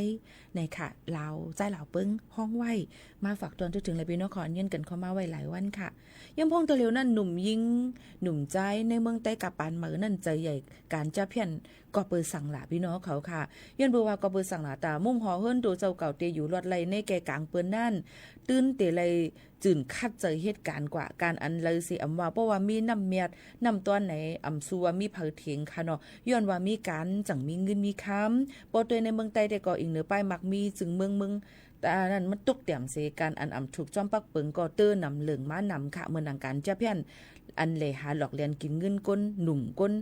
นำก้นลายอยู่ในก็หมอหมดไว้หายเสียงตึกสืบมีไว้อยู่ค่ะกำนำซ้ำเป็นก้นหนุ่มเจออันตึกเมียนพองแดดเซลหนุ่มยิ่งในเมืองใต้ก็มังเกออะไรเงินดีเสตั้งใจยกเขาในการจะเพี้ยนในกว่าซึ่งหนังไหนค่ะเยี่ยมเปิ้นอันนี้อีกเหนือกับวันเมืองแหลกลายเสในเมืองโฮมตุ่มเมืองมาในก็จุ่มจะเพี้ยนอันว่าในแต่เหลืองมาในปี2หิงปลายเศร้าพองตั้งเป็นโควิดตึกลามแผ่หาวเฮียงพ้องนั่นตาออกหากินนึงต้องหยับเย็นไว้เสย้อนเปิ้มีพุ่นป้อนหลายๆเสให้หามอำไลนั่นค่ะนะเนาะเอาข้ออ้างอันว่าออกตั้งนอกอำไลการอันเตไลลงมือเฮ็ดในมาพ้องโควิดนั่นก็แหละจุ่มจะแผ่นในก็เตอแผ่ลามมาถึงเมืองไต้ปัดปื้นเมืองโฮมตุ้มในปี2021ในซ้ำซึ่งมันยิดอาณาจึงเมืองแทงแล1เขียนแทงเฮียงหักจุ่มจะแผ่นนั่นนำเหลืองมาเด้ๆเนี่ยค่ะก็นั้นแหละจะเพี้ยนอันว่าในก็มันเป็นภาษาความเขค่ะเนาะพี่น้องค่ะมีติปองว่าลองเป็ดเรียนหมักมือในแลเป็นการอันผิดศีลผิดธรรมและผิดปึงฟิงมึงกำนำแต่ป่องใส่กันว่าจะเพี้ยนในเป็นการหยอกเลียนกินเงินกันตั้งออนไลน์จังไหนค่ะการเจอในเพล่ำในกุนเคียวเอเชียไหนค่ะหันอยู่ตาเสหลายตีหลายตั้งไหนค่ะผู้ออนโฮจุ่มจะเพี้ยนในเมืองใต้ก็กำนำเตส่วนห้อยให้นั่งยิงเข้าเหตุการณ์เตเฮาก้นสืบก้นความสืบความเสียห้องห้อยเอาหนุ่มยิงเมืองใต้เฮาค่ะกว่าเขาเหตุการณ์จอมตั้งนำตั้งหลายหนุ่มยิงในเมืองใต้เจอเหตุการณ์จะเพี้ยนกำนำเพราะว่าอะไรเงินนำเย้าซ้ำติอันกันกว่ากินมนกินเกี่ยวกันในนั้นค่ะจอมหันกิน KTV บ้าคลับเขาเจมการโตการลองเจมเจอในค่ะหันอันปืนอยู่เจ้าในก็จุ่มยิบกองกลางอยู่หลังกำยันไว้ก็มีจุ่มยิบกองกลางปืนตีเลยปืนตีนั้นก็ย้อนเลยเก็บกินขวัญมันแลฮู้ว่าพิษเปิงพิษฟิงเมืองอยู่เซตาก็แล้วผลรับตาปันขว้างปันไว้อยู่เหมือนกันตั้งปืดปันจุ่มจะเพี้ยนเจอเขาทางหางเลยกินมนกินเกี่ยวจอมมันในนั้นค่ะจุ่มก้นหนุ่มเจอเหตุการณ์จะเพี้ยนเจ้านั้นก็เกี่ยวกันตั้งจุ่มเจ้านั้นเซตาจุ่มแก่พันซ้ำมาเกี่ยวข้องจอมเลยเจอกำซื้อก็เกี่ยวข้องกันภายตั้งอ้อมมันจังนั้นค่ะเนาะก็จ่อยเทียมกันกว่าเหมือนจังนั้นค่ะเหมือนหนังดังปอดใต้ขี้เล็กในจึงใต้ปอดออกในเลยจอมใจแขกเสกินเหล้ากินปียาก้อยก้าเลยกินป้ายยาเมากำอันหายอันแห้งหลายเสี้ยนแลเจอเลยลู่เสียงสายใจกอบมันก็มีต่อถึงย้ำเหลียวเจอตื้อเหตุการณ์จอมในหัน KTV เจอในเหมือนในกูตีในนั่นค่ะย้อนนั่นแลบางทีก็ลู่หายตายกว่าลอยตั้นหมอกลัดก็เป็นตั้งเฮิรนก็เจอในก็มีมันก็เต็มใจเฮ็ดก็มีนะคะหมับมาเฮ็ดก็มีจำเจอในก็มีอยู่ลองตั้งเจอในนั้นเฮาค่ะก็รู้ไล่ๆรู้รวมได้ถึงลูกหลานเฮาค่ะให้ฟังกันไว้นะคะลองอย่าเมากำย่ำพองตะเหลียวมันแผ่เหลืองมาเอามาได้เป็นพอร์ตอย่าเมากำหลายอันค่ะลองตั้งเจอในฮู้อยู่เสตามันก็ไก่หางมันไหลก็ยังตึกสูงใจมันอยู่จังไหนค่ะเนาะมันก็หูเสียเลยใจกว่าเสแห้งกำขามตัวไหลเสก็ลู่เสียงสายใจกว่ากอบมันก็มีย้อนเปิ้นนั้นลองตั้งจังไหนฝากฟังไว้ปันพี่น้องเขาให้ฟังอยู่ฟังกินเฮาหมออยู่หมอกินกันตั้งหมดตั้งเสียงหนังคืออายุอสักดียินยาวมาจังหนังไหนค่ะเฮาหมออยู่หมอกินกันกูก้นเสกำค่ะนะข้าวหมูขาวโน้นผัดยันมื้อยาวค่ะจงขึ้นมาฮบมาทบจำกันแทงค่ะม่อนๆค่ะขอบใจค่ะ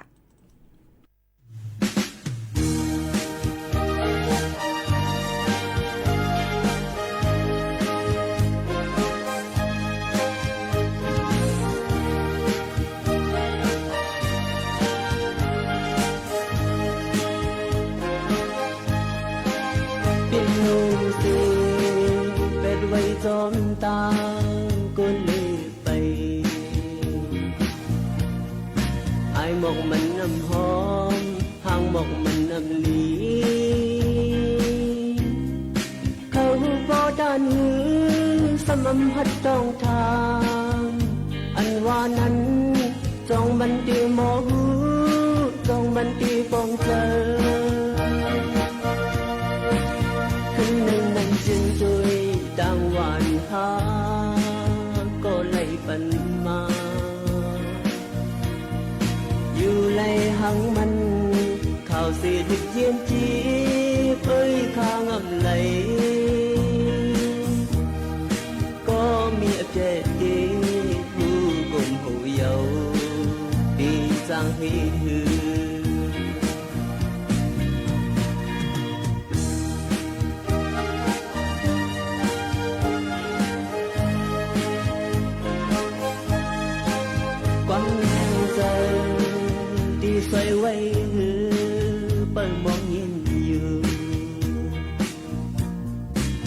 อนนึกอยู่หาสิย้อนนึกอยู่หาเคยทบโปตันหือสำอังจังมือเพียวอันว่านั้นเธอหูปองสีกำห้องขึ้นในสายลมโตเดเลยต้องเกินขึ้นหนึ่งนั้นก็หักมันมาอยู่เลยหังมันข่าวสิดึกเย็นจีเอ้ยข้างอับไหลก็มีอับเจ็ดดีผู้กลมหูเยาดีจังให้หือ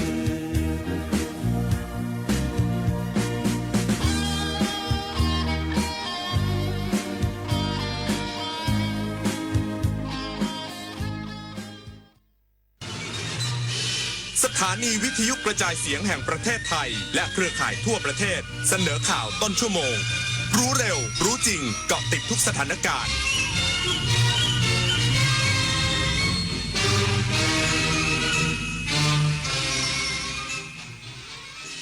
รับฟังข่าวต้นชั่วโมง 23 นาฬิกากับชลธรจัญญาครับตำรวจปราบปรามจับกลุ่มมิจฉาชีพขบวนการตีสนิทเจ้าของร้านอะไหล่รถยนต์ชวนลงทุนเหรียญดิจิทัลสูญเงินไปกว่า4 ล้านบาทอีกสักครู่กลับมาติดตามรายละเอียดครับแสนอาลัยสมเด็จพระพันปีหลวงไทยทั้งปวงหมองมนก่นร่ำให้พระผู้เสด็จสู่ฟ้าสวรรคาลัยแนบดวงใจตามพระบาททุกชาติภพปวงประชาน้อมสำนึกในพระมหากรุณาธิคุณเป็นล้นพ้นอันหาที่สุดมิได้ข้าพระพุทธเจ้าคณะผู้บริหารข้าราชการและเจ้าหน้าที่สถานีวิทยุกระจายเสียงแห่งประเทศไทยกรมประชาสัมพันธ์อาชญากรรมออนไลน์ความท้าทายและโจทย์ใหญ่ของประชาคมอาเซียนที่ต้องผนึกกำลังกันรับมือภัยไซเบอร์ในภูมิภาคผ่านกรอบความร่วมมือสู่โรดแมพ 4P Preventing ป้องกันการแทรกซึมขององค์กรอาชญากรรม Pursuing นำคนผิดเข้าสู่กระบวนการยุติธรรม Protecting ปกป้องเหยื่อและกลุ่มเปราะบาง Promoting เสริมพลังความร่วมมือทุกระดับร่วมสร้างภูมิภาคที่ปลอดภัยไร้พรมแดนและเข้มแข็งไปด้วยกัน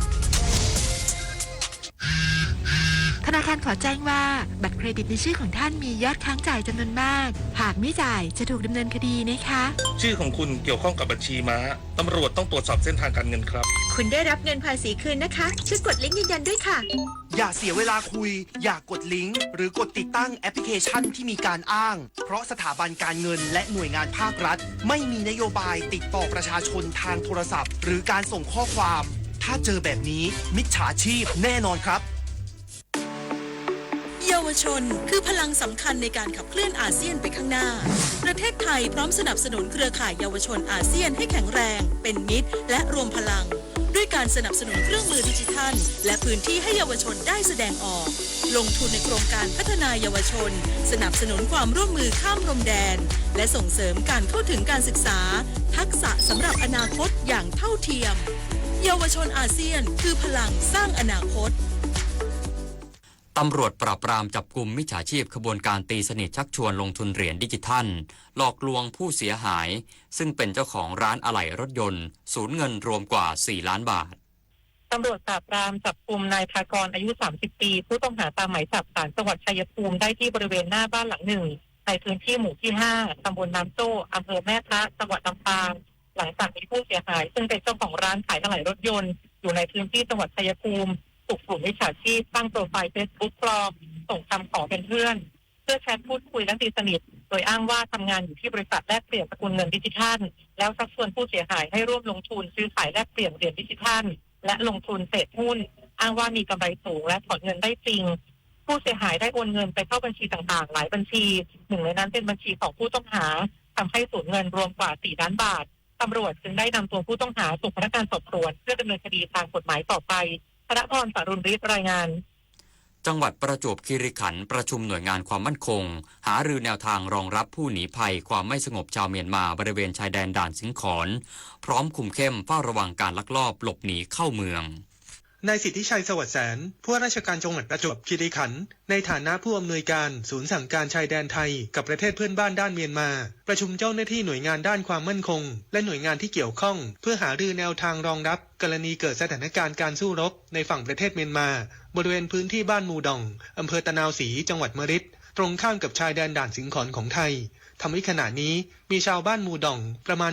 1,750 คนอพยพหนีภัยมาอาศัยอยู่ในพื้นที่อ้างสิทธิ์บริเวณช่องสิงขอนโดยผู้ว่าราชการจังหวัดระบุว่าขณะนี้ยังไม่ได้ให้ชาวเมียนมาอพยพเข้ามายังฝั่งไทยจะขอรอดูสถานการณ์อีกประมาณ1 สัปดาห์จะมีการประเมินสถานการณ์อีกครั้งสิ่งที่ดำเนินการได้ในขณะนี้คือการให้ความช่วยเหลือตามหลักมนุษยธรรมโดยมีการจัดตั้งโรงพยาบาลสนามภายในกองร้อยตำรวจตระเวนชายแดนที่146พร้อมกันนี้ได้กำชับให้อำเภอเมืองประจวบคีรีขันธ์และอำเภอข้างเคียงประสานกำนันผู้ใหญ่บ้านจัดชุดเฝ้าระวังสถานการณ์ในพื้นที่หมู่บ้านชุมชนตามแนวชายแดนรวมทั้งเฝ้าระวังการลักลอบหลบหนีเข้าเมืองธนวัฒน์ วงศ์วิริยะวณิช สวทประจวบคีรีขันธ์รายงานการท่องเที่ยวแห่งประเทศไทยเปิดตัวตราสัญลักษณ์ Trust Thailand เสริมความเชื่อมั่นให้กับนักท่องเที่ยวพร้อมตั้งเป้าภายในเดือนมกราคมนี้ต้องมีสถานประกอบการเข้าร่วม 5,000 รายนางสาวถาปณีเกียรติไพบูลย์ผู้ว่าการท่องเที่ยวแห่งประเทศไทยหรือททท.นายอัฐกรศิริรัชยากรรัฐมนตรีว่าการกระทรวงการท่องเที่ยวและกีฬา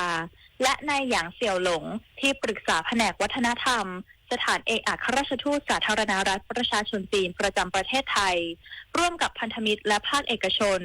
ร่วมแถลงความพร้อมต้อนรับนักท่องเที่ยวและมอบตราสัญลักษณ์ Trusted Thailand ให้กับสถานประกอบการที่เข้าร่วมโครงการโดยนางสาวถาปณีกล่าวว่าตราสัญลักษณ์ Trusted Thailand มอบให้แก่ผู้ประกอบการธุรกิจท่องเที่ยวที่ผ่านการประเมินแล้วว่าให้บริการด้วยความปลอดภัยมีการชำระเงินด้วยระบบที่ทันสมัยพร้อมมีเจ้าหน้าที่ที่สามารถสื่อสารภาษาต่างประเทศได้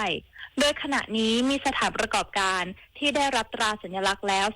235รายและมีผู้เข้าร่วมโครงการกว่า 3,000 รายททท.คาดว่าจะมีผู้ประกอบการเข้าร่วมไม่น้อยกว่า 5,000 รายภายในเดือนมกราคมปี 2569 ถือเป็นการช่วยยกระดับความเชื่อมั่นนักท่องเที่ยวว่าไทยเป็นจุดหมายปลายทางที่ปลอดภัยมีคุณภาพและเชื่อถือได้ปริมปัตร โสภาภาครายงานจบข่าวชลธรจัญญาอ่านรับฟังข่าวครั้งต่อไปเวลา 6 นาฬิกาครับติดตามข่าวที่นำเสนอไปแล้วได้ที่ www.thainews.prd.go.th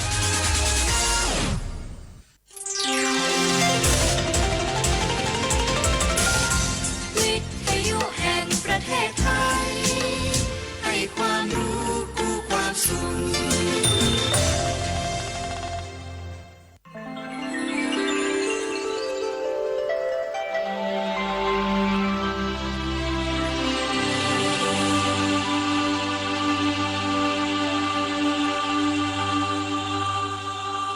พระแม่แห่งแผ่นดินปิ่นประเทศพระบารมีปกเกตทุกเขตขันธ์พระกรุณาสร้างเสกอเนกอนันต์พระเมตตาตั้งมั่นมิผันแปรทรงชุบชีพหัตถศิลป์แผ่นดินสยามนำความงามความเป็นไทยไปเผยแพร่ทรงอุปถัมภ์ค้ำชูคอยดูแลทั่วโลกรักไหมแท้ที่แม่ทอทรงสอนลูกหลานไทยให้ปลูกป่าโอบทารารินไหลไว้เลี้ยงหล่อป่ารักน้ำนำเราทุกเหล่ากอร่วมสารต่อรักษาพนาไพรพระบรมราชชนนีพันปีหลวงทรงรักห่วงปวงประชาจะหาไหนพระเสด็จสู่ฟ้าสวรรคาลัยปวงชนไทยน้ำตาหลั่งทั้งแผ่นดินน้อมรำลึกพระผู้เสด็จสู่สวรรคาลัยด้วยสำนึกในพระมหากรุณาธิคุณอันหาที่สุดมิได้สถิตอยู่ในใจตราบนิรันดร์สถานีวิทยุกระจายเสียงแห่งประเทศไทยกรมประชาสัมพันธ์